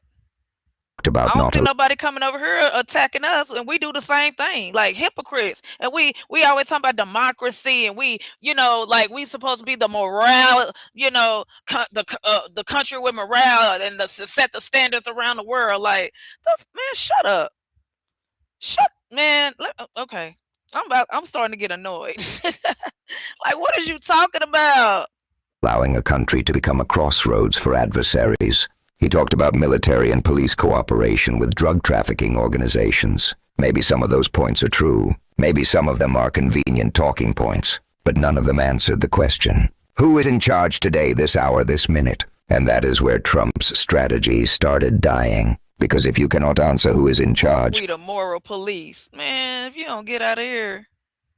you have not stabilized anything. You have created a vacuum and then tried to fill it with slogans. A vacuum does not respect slogans. A vacuum gets filled by whoever moves fastest, whoever has guns, whoever controls money, whoever controls the security forces, Facts. whoever controls the streets. In the first 24 to 72 hours, the vacuum is everything. That is when violence can erupt, when rival factions can surge, when cartels and armed groups can try to seize territory, and when ordinary people get trapped between forces they did not vote for. Then a senator went on television and made it worse, because his comments implied that Maduro's vice president, someone already sanctioned and widely viewed as part of the same corrupt structure, might get a chance to step into power if the United States allows it. Think Okay.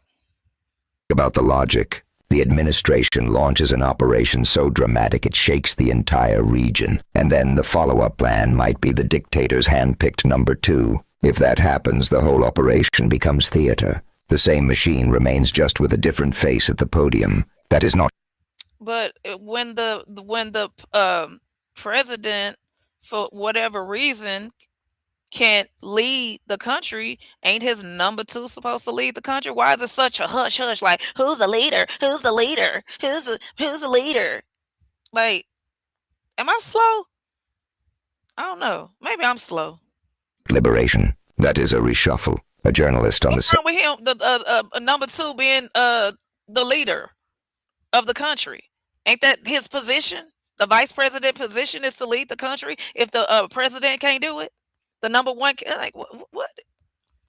same segment tried to bring the contradiction into focus. If the vice president is technically in charge, according to Venezuelan institutions, does the United States recognize her? And how do you reconcile that with the president of the United States claiming Americans are running Venezuela? That is not a minor slip. That is a major statement with consequences. Words like that are how you trigger backlash, how you unify opposition, how you inflame nationalism inside Venezuela, and how you alarm allies who do not want the precedent of a superpower casually announcing it runs a foreign country. Exactly. They sound cocky as hell. Like, I'm the leader. Like, the damn number 2 scared to say, I'm the leader. I'm the vice president. What you mean? I'm the leader. Oh, we the leader, and we're gonna make Venezuela great again. Like, who? Nigga, those sound like fighting words to me. Okay, maybe I'm slow. I don't know. And while this was spiraling, even some of Trump's own allies publicly sounded more focused on domestic priorities than this sudden foreign adventure. We're in a situation where, again, I'm beginning to agree with Marjorie Taylor Greene more than the other Republicans. She seems to understand where the priorities of this admin lie. I want to see domestic policies that prioritizes jobs and affordable housing for Americans after 4 disastrous years of the Biden administration. They said they was he was messing with this country, talking about blowing up boats and all that stuff. It was a fisherman. It was a drug cartel. Like, they like, man, don't let innocent fishermen. They always be out there fishing and doing their stuff. They just want it. Trump just want it with them, that little small country. I bet he don't want it with Russia though. Bet you don't want it with Vladimir.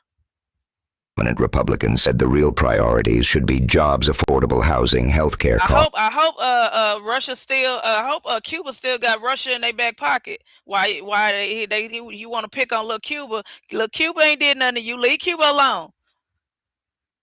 And the insurance bills that are suffocating people. She said Americans do not consider Venezuela our neighborhood. Our neighborhood is inside the 50 states. Two things can be true at once. And I want to see domestic priorities that put Americans first in regards of health care.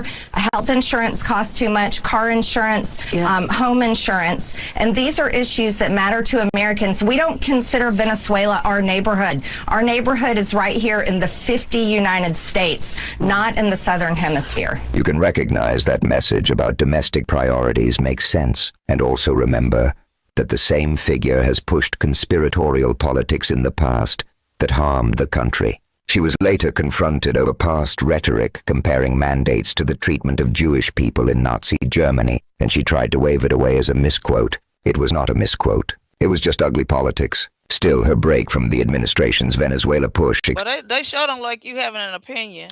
That's one thing. They don't like you having an opinion. And then, and you know what's so crazy about like social media? If I'm not mistaken, what's his name? The Tesla guy. Don't he own Twitter now?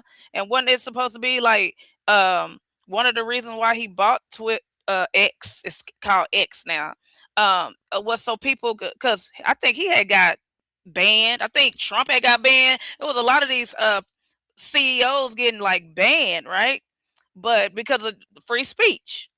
But they do not allow you to speak freely on these apps. Like somebody had got shadow banned in my freaking just for comment. They weren't even on my freaking panel. They just said something in my comment and YouTube shadow banned them for like 24 hours. If I'm lying, I'm flying. Expose something important. Just something that they said in my comments. Like, you know, we know they be troll. You know, we know they are troll. Like anybody in the comments would have, you know, laughed because what they said was funny. Well, YouTube didn't think it was funny. Even within Trump's orbit, the priorities are not aligned. The message discipline is collapsing and the cracks are showing. Then the constitutional issue hit the center of the screen. The Secretary of State was pressed about congressional approval. That question matters because of precedent. If a president can send forces into another country, extract a leader, and then claim the United States will run the country without meaningful congressional buy-in, then the guardrails are gone. The next president can do it again. It becomes a template. It becomes normalized. And that is how executive power expands, not by a single law, but by repeated acts that no one stops. The administration's answer was basically, this was not an invasion. Okay, so with that being said, what he just said, do y'all think the next, when Trump get out of office, do you think the next president gonna be a Republican or a Democrat? It was a precise operation that lasted a couple of hours. It was delicate. It required secrecy. You think it, a Republican? And they could not risk leaks. That is the argument. Short equals acceptable. Secret equals justified. Precision equals permission. But that is not how a constitutional democracy is supposed to work. The length of an operation does not magically erase the need for oversight. And secrecy is not a blank check. If anything, secrecy demands stronger accountability afterward, not less. The most revealing part came when... Maybe Republican, because maybe this right here put like stripes, stars, make, I guess, Trump look good. Like, oh, he went to war with Venezuela. Now, you know, like, especially like if gas prices go down and if we see any kind of a benefit from this, maybe the next president will be a Republican. I don't know. They tried to relabel the entire event as a law enforcement operation, not a military operation. Approval, because this was not an invasion, this is not an extended military operation. This is a very precise operation that involved a couple of hours of action. It was a very delicate operation too. It was one that required all these conditions to be in place at the right time in the right place. You couldn't afford leaks. We couldn't afford anything out there that would have endangered the mission and gotten people killed or killed off the mission and the optionality. We didn't even know if the mission was going to happen.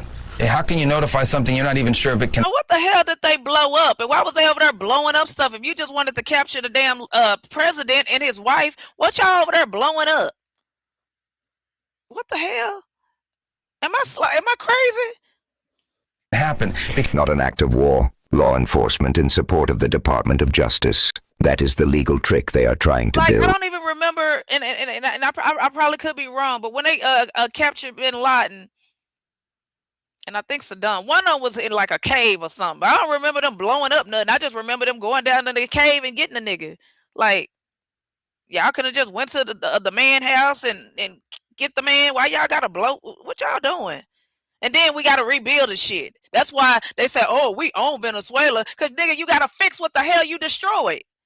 The fuck? And the people gonna be appreciative, like, "Oh, America, they fix what they destroyed." If they can jam this into a law enforcement frame, they can argue around the rules that constrain military action. They can pretend bombs and raids are basically warrants and handcuffs. That is not just dishonest. It is dangerous because it blurs lines that exist for a reason. And then came the moment that gave away the whole game. The defense secretary was asked what it means for the United States to be running Venezuela and whether Americans should expect troops on the ground. That was the moment to show competence. That was the moment to explain the plan, the structure, the limits, the timeline, the coordination with Congress, the coordination with allies, the protection of civilians, and the exit strategy. Instead, he froze into vagueness. He said, well, it means we set the terms. President Trump sets the terms. He said, and ultimately he'll decide what the iterations No, I don't want them Epstein files coming out. What was you doing on that island, boy? are of that. But it means the drugs stop flowing. It means the blow up Epstein Island. Do that. oil that was taken from us is returned, he said it ultimately, and that criminals are not sent to the United States. It don't matter. You blow up the island, and motherfuckers still got sick minds. They gon' be sick regardless. Don't matter. It meant that foreign countries don't have a lodgment They just gonna find somewhere else to go to be sick minded. inside our hemisphere. So ultimately, we're going to control what happens next because of this brave decision. President Trump has shown American leadership, and he'll be able to dictate where we go next. Hey, Toby, welcome back. We still talking about this dang on Venezuelan, and I'm so sorry y'all done spent so long because I was actually gonna show some more stuff, but we about to hit the 3-hour mark, and I know y'all got stuff to do, and I don't want to like keep y'all too long, but I want to finish this video right here because this is really good. Listen carefully. That is not a transition plan. That is not governance. That is dominance language. It is a man describing control from thousands of miles away, while the real world is moving faster than his talking points. Removing the leader is the easy part. Controlling the country afterward is the part that destroys administrations. History is full of leaders who learned that lesson too late. You do not get to declare stability into existence, and the leaks make it even worse. We have already seen this administration fumble sensitive communications in other situations, including a scandal where the wrong person ended up pulled into a private discussion. Now we learn the outlines of this. No, Toby, no, he gone. He might be in the chat though, but no, he gone. Y'all hilarious. Raid reached major newsrooms before it happened, and those outlets chose not to publish in real time to avoid endangering troops. That restraint from the press is what prevented chaos. But the leak itself is the scandal. How does every major operation under this team end up sloshing into the media ecosystem before it happens? Either the administration cannot control its own information, or it wants the leaks as part of the spectacle, or both. And while officials are They be trying to control the information, like I was just saying. They like when you're saying telling too much truth, they'll shut you down.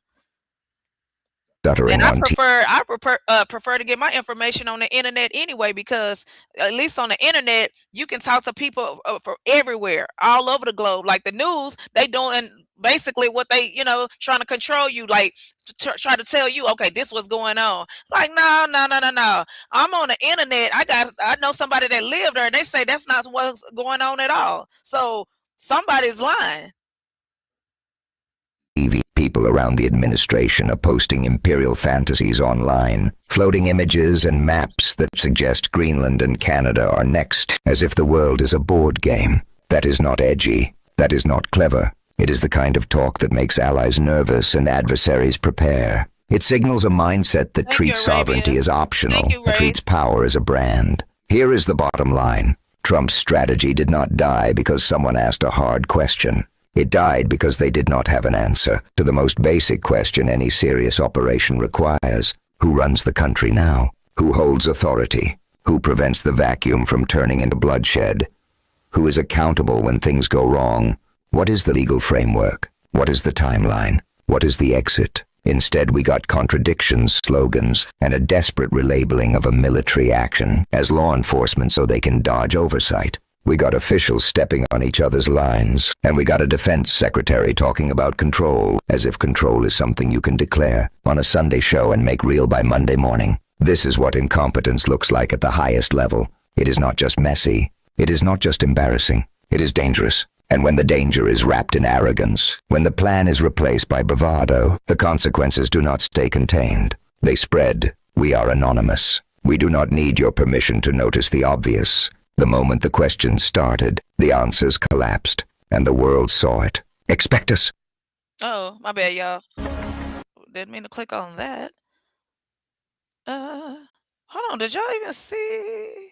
Hold on. Click on that. Boom, boom, bam. There is nothing worse than somebody who's supposed to have a conscious mind regurgitating some stuff they heard from mainstream media. Baby, they do that on this internet. If one person don't like you and they like that person, guess what?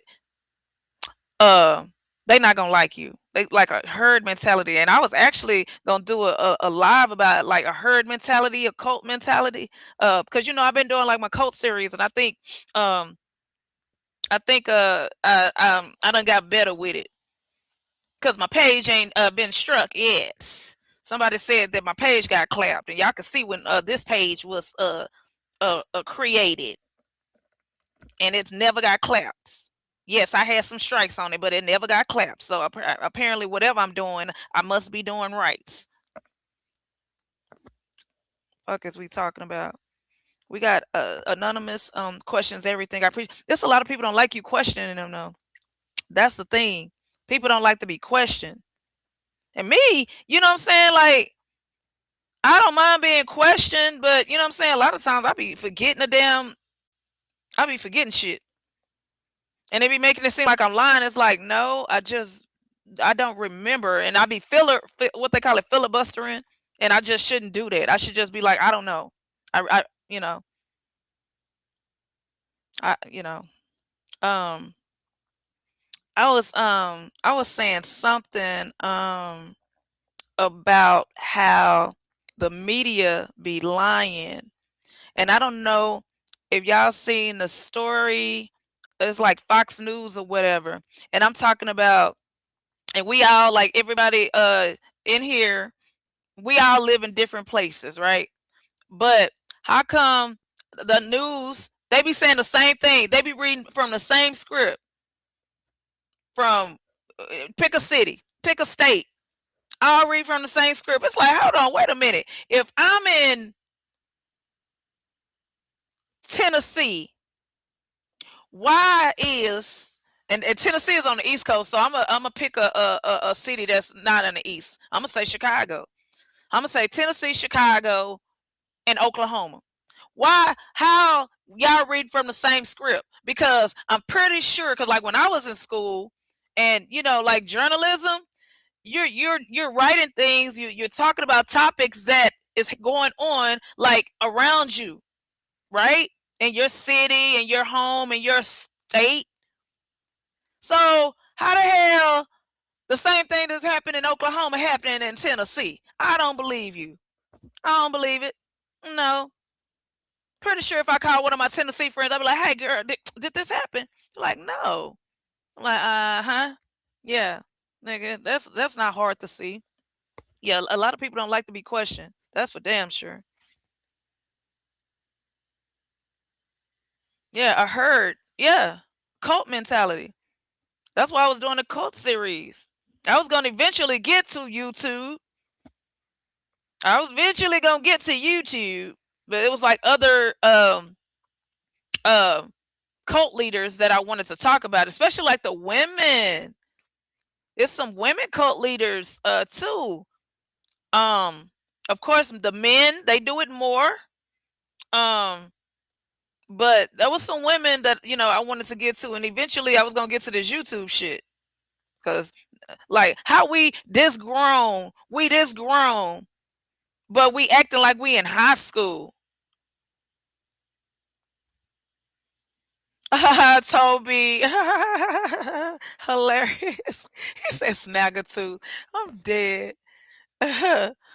I'm dead. Um, I was about to be like very specific. I know a lot of y'all know about like the Freddie Gray, uh the black man that had got unalived in Baltimore years ago. And I don't know if y'all remember, but like when the news reporters they was there at the scene and they was trying to make it seem like, they was rioting and protesting and they're doing all this stuff. And the dude said on camera, like, man, why you lying? Like, why are you lying? I think it was the Freddie Gray one. I could be wrong, but you remember he was like, "Why are you lying? They not doing that." We trying to make it seem because it was like a predominantly black neighborhood or area that they was in, and the news reporter just sit up here. Anyway, I'm on the scene, and they were and protesting and breaking into businesses and blase blase. He like, bro, why are you lying? I'm here. I'm right here. Like, I can't. I'd rather just go online. Look, soon as I my computer come on, like the news, like the news is like in my face. Like you can't miss it. Whether it's entertainment news, whether it's local news, national news, uh world news, it's in my face. Of course, as it's viral, we gonna see it on YouTube.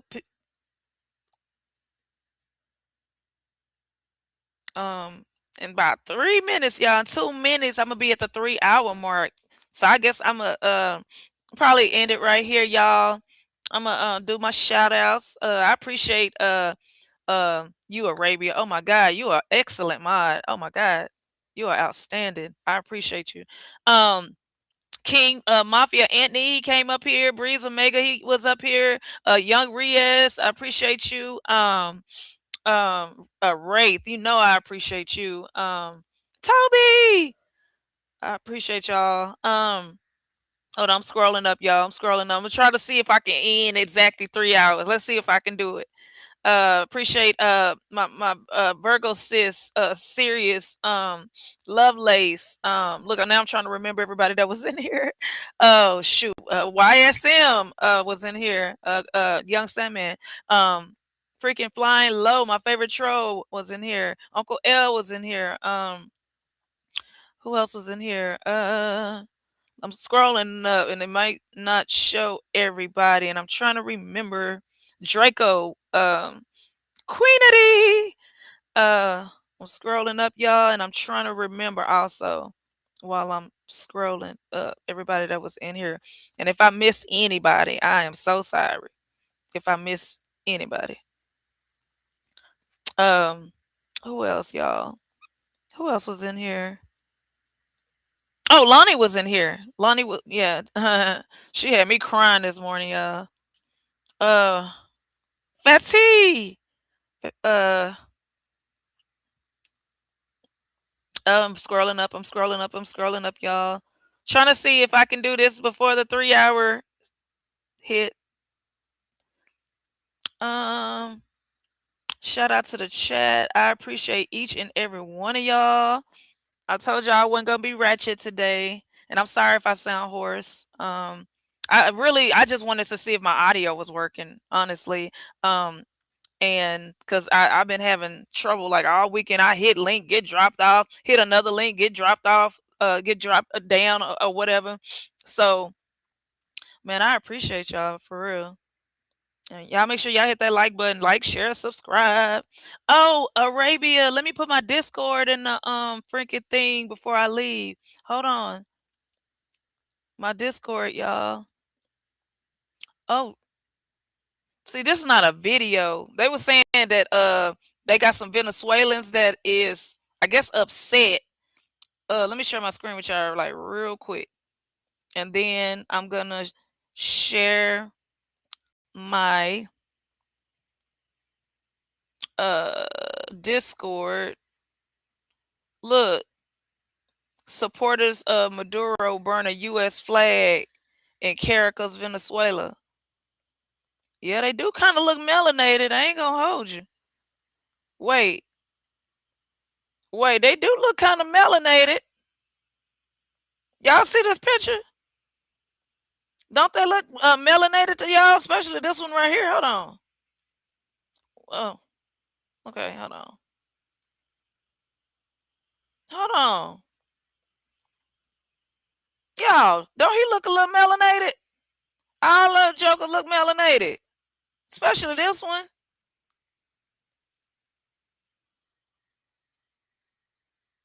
Hold on, I'm still scrolling up because I don't want to miss nobody. Okay. Okay, if I miss y'all, I am so sorry. I'm so sorry if I miss anyone. I'm going back down now, y'all. And that's another thing. Put my Discord in the chat. Okay, Toby, and you appreciate it. Oh, thick cut. Of course. How could I ever forget a thick cut? Of course. Absolutely. Hold on, real quick. Y'all, I'm gonna put my Discord in the chat, and then we're gonna be out of here. Yeah, and like, hey, Toby, if you see news articles or whatever, because that's what we do. Like, I just got this last video. Somebody has shared it in the Discord. Like, that's what we do. Sharing is caring.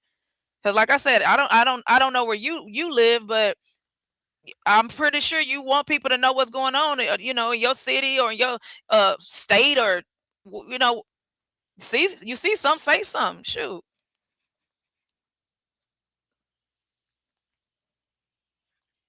Yeah, I'll see. Hold on. My Discord. Add a friend. I don't want to add a friend. I want y'all to join my Discord, but I can't find a freaking link. Let me do it on my phone, y'all. Hold on. Or on another device. I'm sorry. I'm doing it on another device. Real quick. Real quick. Do it on another device. Copy link. And then I'm gonna go to me page, and post it in the chat. And then we're gonna get up out of here. Good morning, sunshine head heathen. Good morning.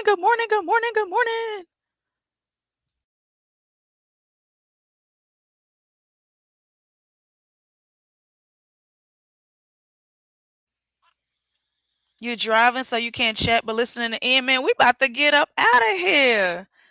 I've been here for 3 hours. I think I did good. I think I did quite swell. Let me see. And I don't have like all the bells and whistles and all the cutesy stuff, y'all. I'm gonna just say follow me on Discord. Uh, all right, y'all. We about to get up out of here. I appreciate y'all. I ain't got no music or nothing. Look, I can't even. Did you post it? Yes, it's in the chat, right? It should be in the chat now. Yeah, there it is. There it is. Yes, so follow me. Like Tupac. Follow me. Yeah, post, I got like different categories, like funny stuff, like politics, all kind of stuff. Just go do it. Uh-oh. I think I heard somebody in the back. Okay, maybe I didn't. Okay, I thought I heard somebody come up. Okay, y'all. I appreciate y'all. And yeah, y'all follow me on Discord. I don't promote my other socials like that. But Discord, like, man, yeah. So, uh what time is it? 9:45. Okay. We did good. 3 hours. 3 hours, y'all. No ratchet stuff. Look. No ratchet stuff for 3 hours. All right. I appreciate y'all. I'm gonna see y'all on these YouTube streets.